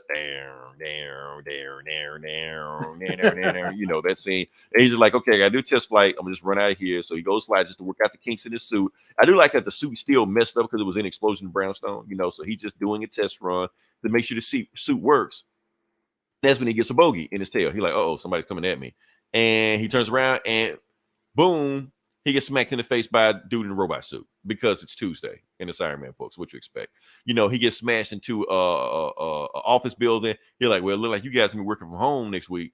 And they're like, fuck you, Iron Man. So he flies in and he fights the guy. He's like, who the hell are you? He's like, all you need to know is, and he was like, you blew up my home. He's like, didn't you blow up your home? He's like, all you need to know is they call me the Messenger. It's a shit superhero name, but it'll come back in, a supervillain name, but it'll come back in the story in a second. So he throws him into the helicopter who's filming this shit right now. He goes through the fence, of course, about to crash. He catches them, but while he's trying to save them, the messenger blasts him in the back. He's like, oh shit, so I'm gonna sit and duck right here. So while the messenger comes to him, he hits him with the helicopter propellers. They like hit him in the face and shit, So he lands and while he's falling, he hits him with some gunk in his suit that like gums up his suit. So now he can't fly or thrusters, anything like that, and he's falling. Meanwhile, he lands everybody there. He was like, okay, everybody safe. Everybody like, fuck you, Iron Man. And they're like, damn, Iron Man or Spider-Man? Everybody shitting on me today, So while he's falling, Iron Man, helps him fall a little bit faster by putting his foot in his chest and slamming him all the way to the ground, And then that's when he says, now, right before I kill your little sidekick that you're training, I just want to know one thing. Is she really your sidekick or is she your girlfriend? Because with you rich people, I can never really tell. He's like, oh, you motherfucker. He trying to imply him and Riri got something going on. So that's when he breaks his arm. But the thing is, he realized there's no arm in there to break. And like, oh, it's a drone. Oh, okay. Well, I just blow this shit up and just go home. But the thing is, he remembers a story Spider-Man told him. Now, he knows Spider-Man told him that anytime he senses danger, he gets like this ringing in his head. He's like, well, I'm not feeling it ringing in my head, but I'm feeling a feeling in my gut. My Tony senses are tingling. Something don't smell right here. So before he blasts this guy to Kingdom Come, he just takes his mask off. And he realized It's a guy in there that's been hijacked and kidnapped and been in there. And he's a guy that owns a messenger service, which is why he calls himself the messenger. So he's been kidnapped, been missing for a whole week. So they wanted him to kill this guy, to be on the news and basically he can get canceled and all this shit like that. So he realized somebody's out here trying to sabotage him. Oh, so that dude's like been kidnapped. So it's like the shell or some shit. Yeah, basically like that. So he been kidnapped. So yeah. So he takes him to the hospital, saves him. He was like, this guy's been kidnapped, and he saves him, stuff like that. And that's why you don't kill the messenger. I see what you did there. Meanwhile, Tony's at the brownstone. That's pretty much it. And there's some weird shit happening right here. So I never seen this in an Iron Man book before. Tony goes to an AA meeting. Okay. He's still struggling with that. I'm like, okay, that's pretty cool. But here's the part I don't know how I feel about this. He ducked out early, and they said the next day he wakes up in a bar. I'm like, oh, come on, Tony. But they're gonna explain it some kind of mind control or some bullshit, they said like that. But anyway, he passed out in the street, he throws up, they catch it on camera and shit like that, they post on TMZ, and that's how the book ends. So yeah, to be continued. So I'm pretty sure they're gonna explain it that Tony was mind control, he really didn't mean to drink and all stuff like that, but whatever. So overall, it was a standard Iron Man Tony Stark story. You want to read an Iron Man story? This scratch the itch. It's not, world changing. This is where the hierarchy of the Iron Man drama. No, it's none of that shit. It's just an Iron Man story. And I was cool with it. Sometimes you just want to just read an Iron Man story. So yeah, that's all I got. So, all right. I guess I'll do the Planet Hulk. Number 2. Worldbreaker. Is it Worldbreakers? Worldbreaker. I feel like Worldbreaker should be a cool play, but that's me. Yeah. Well, he's the Worldbreaker. Oh, I thought they would have Banner. Like Banner is the Worldbreaker. Like because it's a sequel, Breaker, like Aliens. Alien. Okay. Yeah. So this is like 1,000 years into the future. This is like a sequel to Planet Hulk. 1,000 years in the future, Sakaar has been destroyed. It's been taken over by this other queen who keeps Hulk children or Hulklings, Hulk beings that have been infected with gamma. She keeps them like as prisoners, and she's got like sentinels that can basically drain gamma from Hulk beings and render them weak. So this Hulk girl, her brother gets kidnapped, so she goes to Amadeus Cho to help her get her brother back. Amadeus is like, yo, I'm not that strong. We're gonna need help. We gotta go to Banner. He is the original. He is the Worldbreaker. So they go find him. He's like, yo, I can't do it. He's like Luke in Last Jedi. It's time for the Worldbreaker to end. Yes, I can't do it, man. I can't Hulk out anymore. I refuse to. My actions caused the death of my wife, and all that stuff. I just can't do it anymore. And like, you got to. It's like, well, let's just go get She-Hulk. Then we cut to the end, and the priestess, she's like in this ship up above, or like this like floating ship above everybody. She's in there. Oh yeah, I guess they're coming after Jen Walters now. And then they cut to the last panel. They have She-Hulk plugged into that ship she's in. So She-Hulk is powering the ship somehow. I don't know what that means, but oh, okay. So I don't know. I don't know how I feel about this. This is like a sequel to a really cool story. I don't know. It's not moving as fast as I'd like. Yeah, so taking its time building it. How many issues are in it? I don't know. I think it's maybe 4 or 5 standard miniseries. Yeah. But I don't know. I might wait till for the Marvel app. Marvel Unlimited. They drop pretty fast on that, so yeah. I gave it 2 issues, and I think I might just wait. So. I'm gonna go back and read all that Maestro shit that Peter David dropped. It was actually pretty good. I never finished like the sequels and all the stuff he had on there. So yeah. Yeah. 3 out of 5. It was okay, cool. All right, next book I'm going to do, DC Dark Crisis Big Bang. This is that the meatiness, the girthiness we were talking about here. Eli, this is very significant for you in this book. Yeah? Yeah. He goes down. I'm trying to see where to get. I didn't get a picture of it. I hope that it's it. Yeah, I think it's Man it. Okay. of bats show up. Bats, man, just a bunch of bats just turned to a man. But yeah.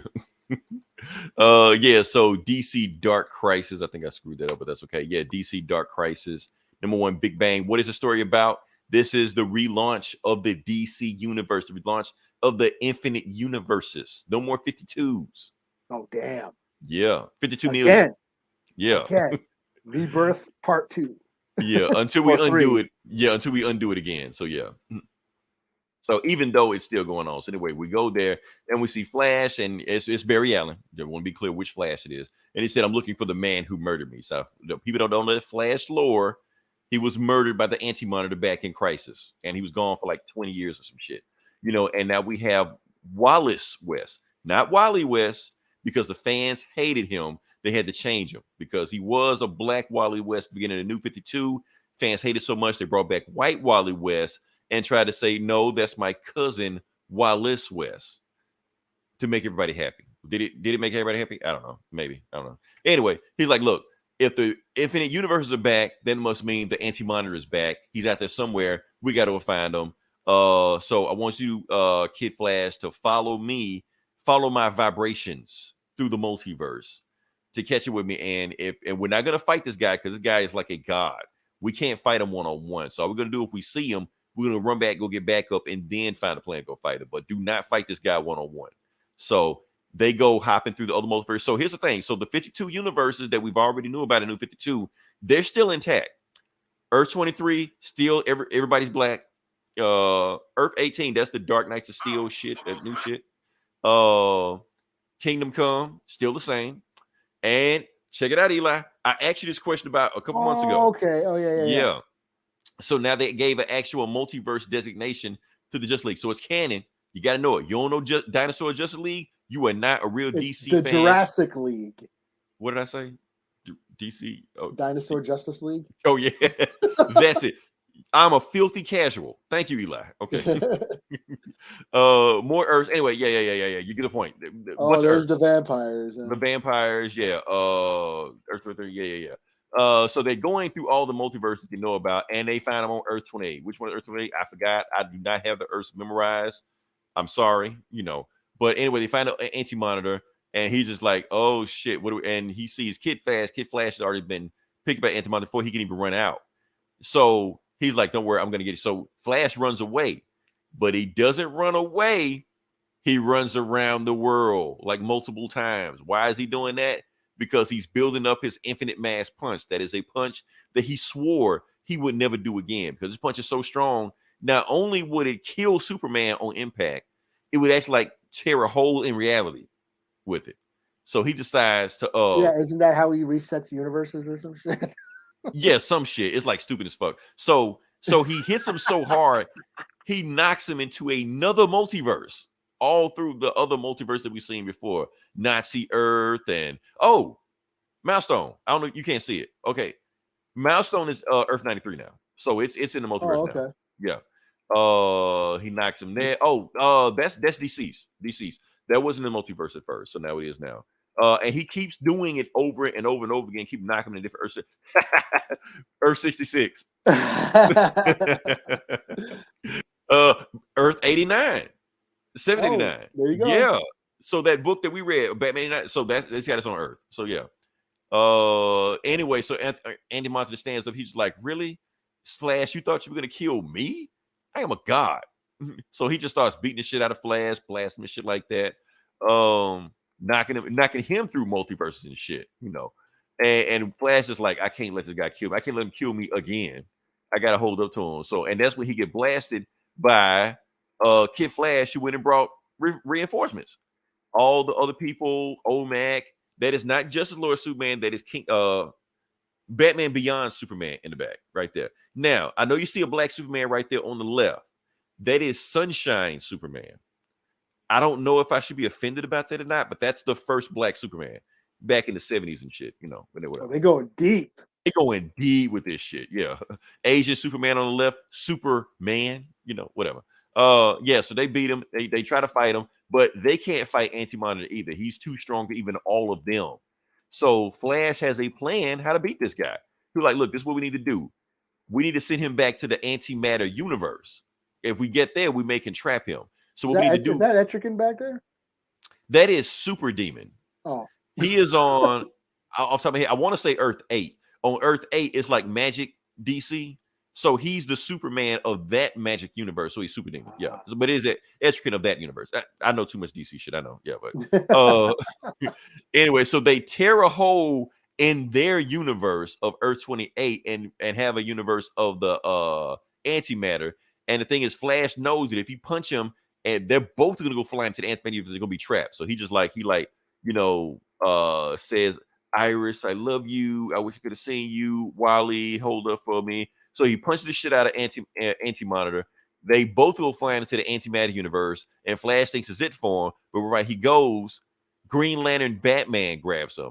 I've seen him before, but I can't remember what Earth he's from. But he's a thing. Was that the Dark Knight metal shit? Or is this another one? That's another one. But he is a thing. Not Dark Knight Metal, because that was a girl. Or was that Aquawoman? No, that was the Aquaman. That was the Aquawoman, the Aqua Batwoman. Right. Okay. So it's not because the metal universe. The Drowned or whatever it was. The Drowned. Yeah. So that's not the Drowned. I know what you're talking about, but there was a Green Lantern Batman somewhere. I've seen him before. Oh, wasn't he he was an Atrocious or what? He was like a Batman Atrocious or whatever. Atrocious. Yeah. Or whatever the fuck. Well, that's a Red Lantern, but yeah. But anyway, they say Flash. Just so everybody, greeting each other. They were like, they fly off, stuff like that. And Flash can run off. And yeah, that's it. So, and here's a diagram of all the multiverses. I looked through them and I did notice that I'm gonna get out this shit. I'm not gonna let you read all this shit. But the point is, the 52 universes are the way they were before. They didn't change. They're just adding on top of it. And they're filling in other universes also, because the dinosaur universe is Earth 27. But I looked at the old map. Earth 27 was never named. So now Jurassic League is that. So yeah. Cool. Overall cool. Just glad I read it. More multiverse coming up. Yeah. All right. My last book I'll do. Did you read Son of Kal-El? Did it come out? Yeah. No. Oh, I did read it. I didn't know it came out. Even though it's the last book, but yeah. I thought you were gonna review it. So I couldn't find it. Yeah. Oh yeah. Well, I read it. It's all right. For a finale, I was a little disappointed. Yeah, I'm like I said, this is it. Somebody made an interesting point that he actually never fought anybody in that book. He never threw a punch. Yeah, no shit. I'm trying to think. Well, he saved that monster. Yeah, but he didn't punch anybody. Then was it the Bendix? What happened with that guy? I think his boyfriend beat that guy. Okay. But him? Well, he don't do shit in this. Yeah, was it the Sin or Red Sin or whatever the guy is. Red Sin, yeah. That's the thing. Like he never fought anybody in these books, and he wouldn't take him out. Like they end up putting him and Superman. His dad's back. Yeah. And they end up putting him in that prison or whatever. But that dude's got a way of like taking out. He's like a red sun or whatever. Yeah. So he can like he's like weak. He makes them weak. Right, because that's a weak, red solar. Yeah. And but they end up putting him in the prison. But now, basically, he's like, oh, I have a. So he's my arch nemesis. Like he's my Lex Luthor. He's talking to his dad. Even though we've never met this guy before, and yeah, well, they meet because he ends up like he blames Superman for his death of his family. I don't know. And then I guess I'm reviewing the book. Oh, my fault. Yeah. I'm stepping on your toes, my fault. But at the end, he's like, yeah, I guess I got an arch nemesis now. And he's like my Lex Luthor, And then at the end, that Red Sin gets meets Lex Luthor. And he's like, hey, you want to take out Superman? Talk to me. So I guess the two arch nemesis are going to go against him. Yeah. So yeah, that's like the finale of this, and now we're going on to the new series, which is still written by Tom Taylor and I guess same artist. I guess. Yeah, I think he's going to fight Ultraman in that book. That's the guy that kidnapped him for like beat shit out of him for like 5 years. Yeah, they referenced that when he disappeared for whatever in space and shit. So It's a really fucked up story because Ocean Man looks like Superman. So every time he beat his ass, he was like, "This." It felt like my dad beating my ass. I'm like, that's fucked up. Yeah, but that was and I thought, oh, this is the finale, and it was kind of not much happened, you know. Yeah, but yeah, I never noticed. Yeah, he never fought anybody in these books. Never threw a punch at anybody in these books. Yeah, he saved a lot of people. Saved a lot of people. Yeah, but yeah, interesting. I guess pretty good that I never noticed it. You know. All right. Well, I this is Nightclub number 1. Mark Millar's new Mark Miller, whatever. I say Millar, but who knows? Yeah. His new book. This is basically about a kid who becomes a vampire, and instead of, you know, the guy who bites him is like, instead of us going around and feeding and being asshole vampires, we'll use our abilities for good. So they're going to be superhero vampires. That's the premise. So yeah, this kid is like, he's like a YouTuber. He tries to do stunts. He ends up breaking his back, ends up in the hospital, paralyzed. While he's in the hospital, a vampire shows up, bites him, turns him, says, yeah, I don't feed on you. I'm building an army. I recruit people that like are terminally ill or, you know, are paralyzed or whatever, because your vampire abilities heal you. And I'm basically giving you a second chance of life. I'm building an army. You know, we're going to basically fight crime, fight bad guys, and be good vampires. And this first issue is just him training the kid how to use his vampire abilities. So pretty standard Mark Millar first issue, dragging you into the world, setting up the world. He does that. He's really good at doing that, like setting up the world and setting up the premise and hooking you. So, and you can tell this is probably going to become a movie. Everything he writes is a movie treatment. We've said it before. Yeah, or a show or something. It's an interesting concept. But he's had success for a reason, because he's good at his job. So it drew me in. This kid's training. It's like the Matrix. He's training all his different vampire, like climbing up buildings and, you know, learning how to punch and do, you know, healing and stuff. So it was a cool concept. It was only $2, $2. So and for people don't know who Mark Millar is, I'm gonna just run down some things he did. Kick Ass, Wanted, Civil War is all him. Yeah. So other shit too. I'm just this. What was that? I didn't watch his Netflix series though. No. The thing, The Gentleman. The League, not League. The spy movie. The spy movies. What the fuck? I don't know what they are. You know, everybody, you listen. You know what movies I'm talking about. Yes, those movies. Not the League of Extraordinary. not that one. The fucking no, that's Frank Miller. That's Frank the James Bond kind of James Bond ripoff movies. You know what movies I'm talking about? Those movies. What do they call? That's him. That was him. We'll Damn it, that's gonna bug the shit out of me. Right. It doesn't matter. We'll come back to it. Last book I'm doing. Last book I'm gonna do is 4 out of 5. Yeah, 4 out of 5. Kingsman. Thank you. Kingsman. There you go. You know, I never would have got that. I was about to Google the shit because it was gonna bug the shit out of me. No, you know what? I don't do that. I'm his thing. If I watch a TV show and let's say it's an actor that I know from somewhere, I will not Google. I will sit there and try to figure that shit out, and it will bother me for the rest of the movie. I don't care. I will do it. I don't. I'm like, who the fuck is this? Because that's cheating. It's cheating if you do it. I'm old, man. That's killing my me. brain cells trying to figure out what the fuck I can't remember. Because I would have never guessed Kingsman. That's why I watched all 3 of them. I never would have guessed. I know. I kept saying, "Ooh, not League of Extraordinary." But anyway, that was him. He did that. Yeah. Last book I'm going to do. Monica Rambeau, Photon #1.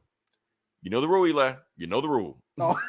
I was about to say why. You're right. You why? That's why. That's the rule. If people don't know the rules on the comic book bullies, anytime like a black artist or black writer does a black superhero, I have to I am obligated to read the first issue. After that, whatever. But the first issue I have to, because if I don't support it, who will? So yeah, that's my thing. So we're gonna talk about Monica Rambeau, and plus Monica Rambeau is awesome. I've always been a Monica Rambeau fan. Let's go to it. And actually it refers to old books she did, issues she showed up in also. So yeah, the book starts off with she's talking about how she was in the ocean and how she lost power back in the 80s, but she got her powers back, and she is in New York City. Now the thing is, Monica is from New Orleans, but she likes to go to New York City to go to bodegas for food. Yeah, she said they had the best bacon, egg, and cheese sandwich there. And she goes, because she has light speed, she can go anywhere she wants, anytime she wants, whenever she feels like it, as fast as you can blink your eye, And that's when you get stopped by somebody saying, "Hey, it's Captain Marvel," when she walks out of the bodega. And it's some old lady saying, "Yeah, she used to lead the Avengers. She used to do all this stuff like that. She's my favorite Avenger. I need to get a picture with her right now." And she does naming all the powers. She can do this, she can do that, she can turn into fire. And the other guy's just like, "Okay, well, that's cool. Well, she just one Avenger. So she's here. Let's just wait for the rest of them to come." She's like, "I don't care about the other Avengers. I want to take a picture with her." She's like, "No, I'm not Captain Marvel. My name is Photon, but I can't do all those things you name." She's like, "Yeah, that's cool, sweetie. But to me, you're Captain Marvel." Honestly, I thought that was a sweet thing, man. Because for some people, she is Captain Marvel. People don't know Monica Rambeau. Shout out to Cliff. Shout out to Cliff. Cliff was pissed. But the thing is, I understand, because Cliff, like I said, he understands it. But a lot of people just kind of just jumped on the bandwagon, just want to just shit on. But Monica Rambeau is the first woman Captain Marvel before Carol Danvers, like 20 years before Carol Danvers. And then she pretty much explains what happened to her in her Captain Marvel days. Because when she became Captain Marvel, she became the leader of the Avengers. She led the Avengers back in the 80s. So she was their first female leader in the Avengers. Secret Wars.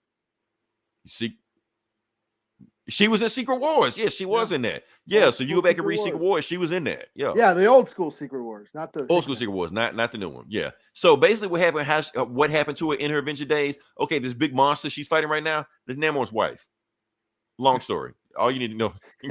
Yeah. So anyway, she turned into lightning, but at the same time she turned into lightning, Thor threw his lightning at the same time, and they fell in the water. When she hit Namor's wife, they turned to a sea monster, and they fucked her powers up, and basically it's like she lost her powers for like a decade or some shit like that. And by the time she got her powers back, everybody pretty much forgot about her, So that was her thing, and she kind of bounced around from team to team. But anyway, you got Doctor Strange and Wong, and people are like, "Who's that other guy?" That's Wong. That's what Wong looks like in the comics. That's what Wong always looked like in the comics.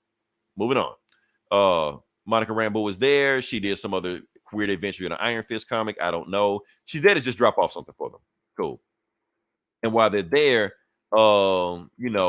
they get attacked outside by some supervillain. And she's like, "This thing is bending, some kind of folding person, some kind of hinge."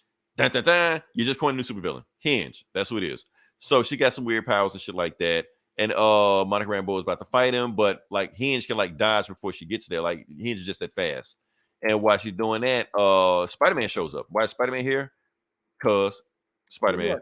Yeah, it's New York, and you got to sell a book. You got to put Spider-Man in. But Monica Rambeau also debuted in a Spider-Man comic. So, why not? So Monica Rambeau goes in Avenger mode. She's like, "Okay, Spider-Man, get my six, go flank." All that stuff. Spider-Man like, "Nah, I don't do that shit."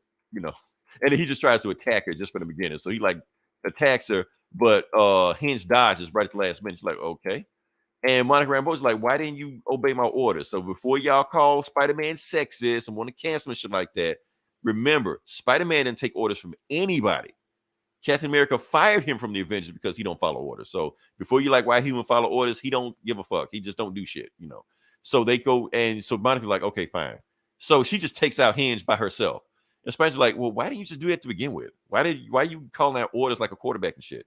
She's like, "I don't know. I don't know why I did that." So yeah, that's thing. So they take the mask off, and apparently Spider-Man knows this person. She knows Hinge. It's some scientists he met back in a couple years ago. And she goes crazy saying that Monica Rambeau is going to destroy the universe. And it's when Wong puts some sleeping spell on her because Morpheus, like the god of dreams and shit, passes out. And that's it. So a second later, she's back at home. And she's like, "Oh, what a day." And she gets a phone call from a cousin. Cousin got in a fight with his boyfriend. And, she just just talking her ear off while she's just going to get wine and just chilling, stuff like that, And Yeah, she's trying to like, you need help, I need to help you. She's like, no, I don't need your help, I'm just here talking. So, and then he hangs up on her when she was talking, and that's when she blinks over to her dad's house, starts crying and stuff, and they basically tell him about her cousin. He's in trouble again, and dad is just like, well, we know about that boy. He's always begging for money. He always getting into it with his boyfriend. He always drinking, shit like that. So you know what I said? Let go and let God. Now, I'll be honest, I don't think that's how that phrase is used to say fuck your family members, but whatever. There's always that one cousin. Oh, yeah. So she just like, look, are you stretching yourself too thin? Because you always want to be the leader of whatever super team you're on. You're always trying to save family members. When are you always going to take care of yourself, Monica? And she's just like, you know what? I need some air. I need to think. And she goes out, and basically she goes to space to clear her head. The end. So yeah. So cool. To be continued. Oh, okay. Yeah, it's an ongoing series. This is actually Monica Rambeau's first ongoing series. She has like solo one shots in the past before. Some of them even written by Dwayne McDuffie. I think other ones written by Christopher Priest. But this is her first ongoing series, even though I think it's on like a 5-issue miniseries and shit like that. But still, whatever. It's better than nothing. So I got. And the verdict. Oh, I gotta rate it. Oh, okay. That's why we're here. Oh yeah, okay. 3. It's a 3. It's not a bad book. It didn't hook me. I do like because they didn't like. Why should I keep going with the story? It didn't give me anything at the end of it. Although I do like Eve Ewing because everybody wants to shit on Ironheart. Eve Ewing actually wrote a very good run of Ironheart that made me actually a fan of the character, and I think she's gonna do the same thing with Monica also. And Monica is actually my favorite female superhero. She always has been. Even over Storm. There you go. Yeah. It's just they keep fucking over. That's the only thing about it. Like, now they're actually going to make her an actual superhero, because when they had her in that Avengers run when she was the leader, man, she was fucking awesome, man. She like, they were fighting the Nihilist, that bug dude and shit like that. She like flew to the sun, absorbed the energy of the sun, and like smashed into his ass, like killed him. She was like in another book, like ran around Quicksilver and shit. Like she running so fast, Quicksilver can catch her. Like she powerful as fuck. She can emit gamma radiation, like Power Hulk if he has no powers, or like superpower him up, shit like that. All kind of crazy shit she can do, but they don't do anything with her. You just got me thinking, who's my favorite female superhero? Right. And I don't know. I'm trying to think. Right, because I don't have too many female favorites, but I was like, Monica. So that's when they made Monica Rambeau in the WandaVision. But I was like, I'm there. Bring it. I do like Mira a lot. Like even now. It's been a while. So I was reading because they're canceling her now. Those New 52, like Aquaman. I was really into that shit. But Poison Ivy, is she a superhero? Is she? It's an anti-hero. It's a gray area. Yeah. Lady Death. I don't. Come on, man. Miss what? No, America Chavez. Okay, or maybe he's naming yours. I don't know. Yeah, I don't know. That's something to think about. I'd have to think about that. I don't know. First female superhero. Of course, I got Storm on the list also, but I put Monica over Storm. That's me. Okay. You know why? I'm gonna tell you why. Because Monica is American. She's from New Orleans. She's from the South. Oh, okay. Yeah, she like if she rich, she'd be like down the street from me. So yeah. So yeah. You ever seen? And she actually used to work on the levee in the comics. I'm like, that's relatable. We want to see ourselves in these heroes. There you go. Yeah. We relate to it. She's from around the block. Yeah. Am I racist for saying it? That I want to see black people in black? It's just me. Let's see. Now y'all hate women superheroes. No, We're canceled. I'm trying to think of who is my favorite. I mean, I like a bunch of them. I just don't know who's my favorite. Like, who would make, if I were to make a list, who would get on it? Right. Because you don't like the X-Men, because you could just fill the X-Men up with just. Well, yeah, like Danny Moonstar, but I don't think she's that cool. Yeah. And even like Echo, I think she can do cool. Like when she was the ninja, when she was fucking Ronin, that was dope. But that was only what, 2 issues? Right. You know what I mean? It's like I like what she can do, but I don't like her stories. You know what I mean? Yeah, they haven't really like fleshed out the character. Like she does cool shit. Well, like what you said, this is your favorite female superhero, but they say they keep fucking her over. I mean, even though but she has pockets of awesomeness that I still remember. I was just like, that was awesome when she did that. You know? Yeah, I like her abilities, what she can do, but like the stories suck. She needs to be in a cool story. You know, to really, Elektra. I guess Elektra would go out there. It's pretty cool too. Elektra's up there. Yeah. Also an anti-hero, kind of. I'm naming all these villains. You have a type, Eli. You have a type. Lady Death. Yeah. The toxic. This toxic. Really.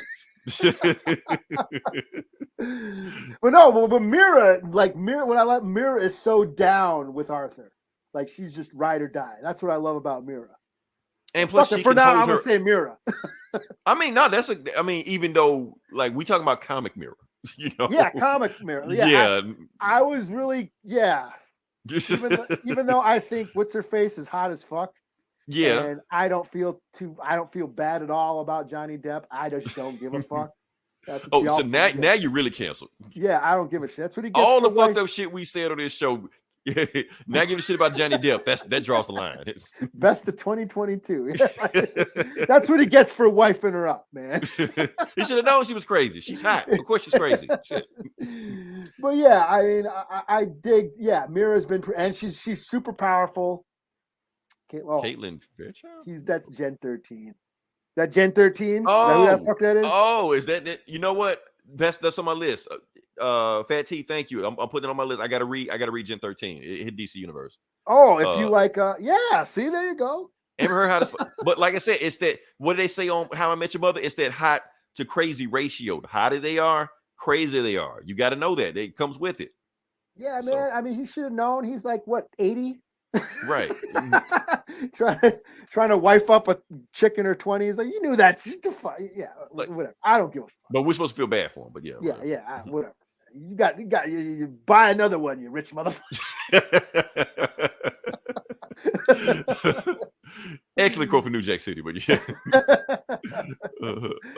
Psylocke on the list. Psylocke was hot as fuck. She kicks high. Yeah.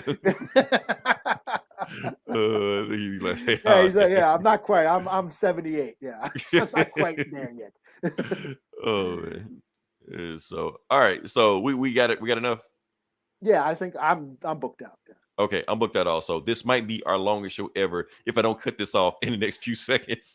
Well, yeah. Well, there you go. You got double the show because we're taking. You got double show. We're not gonna be here next week anyway. Next so week yeah, there you go. Next week off. So there you go. Everybody celebrate with your family, celebrate with your friends, celebrate whoever, celebrate with yourself. Just go do something. I don't care.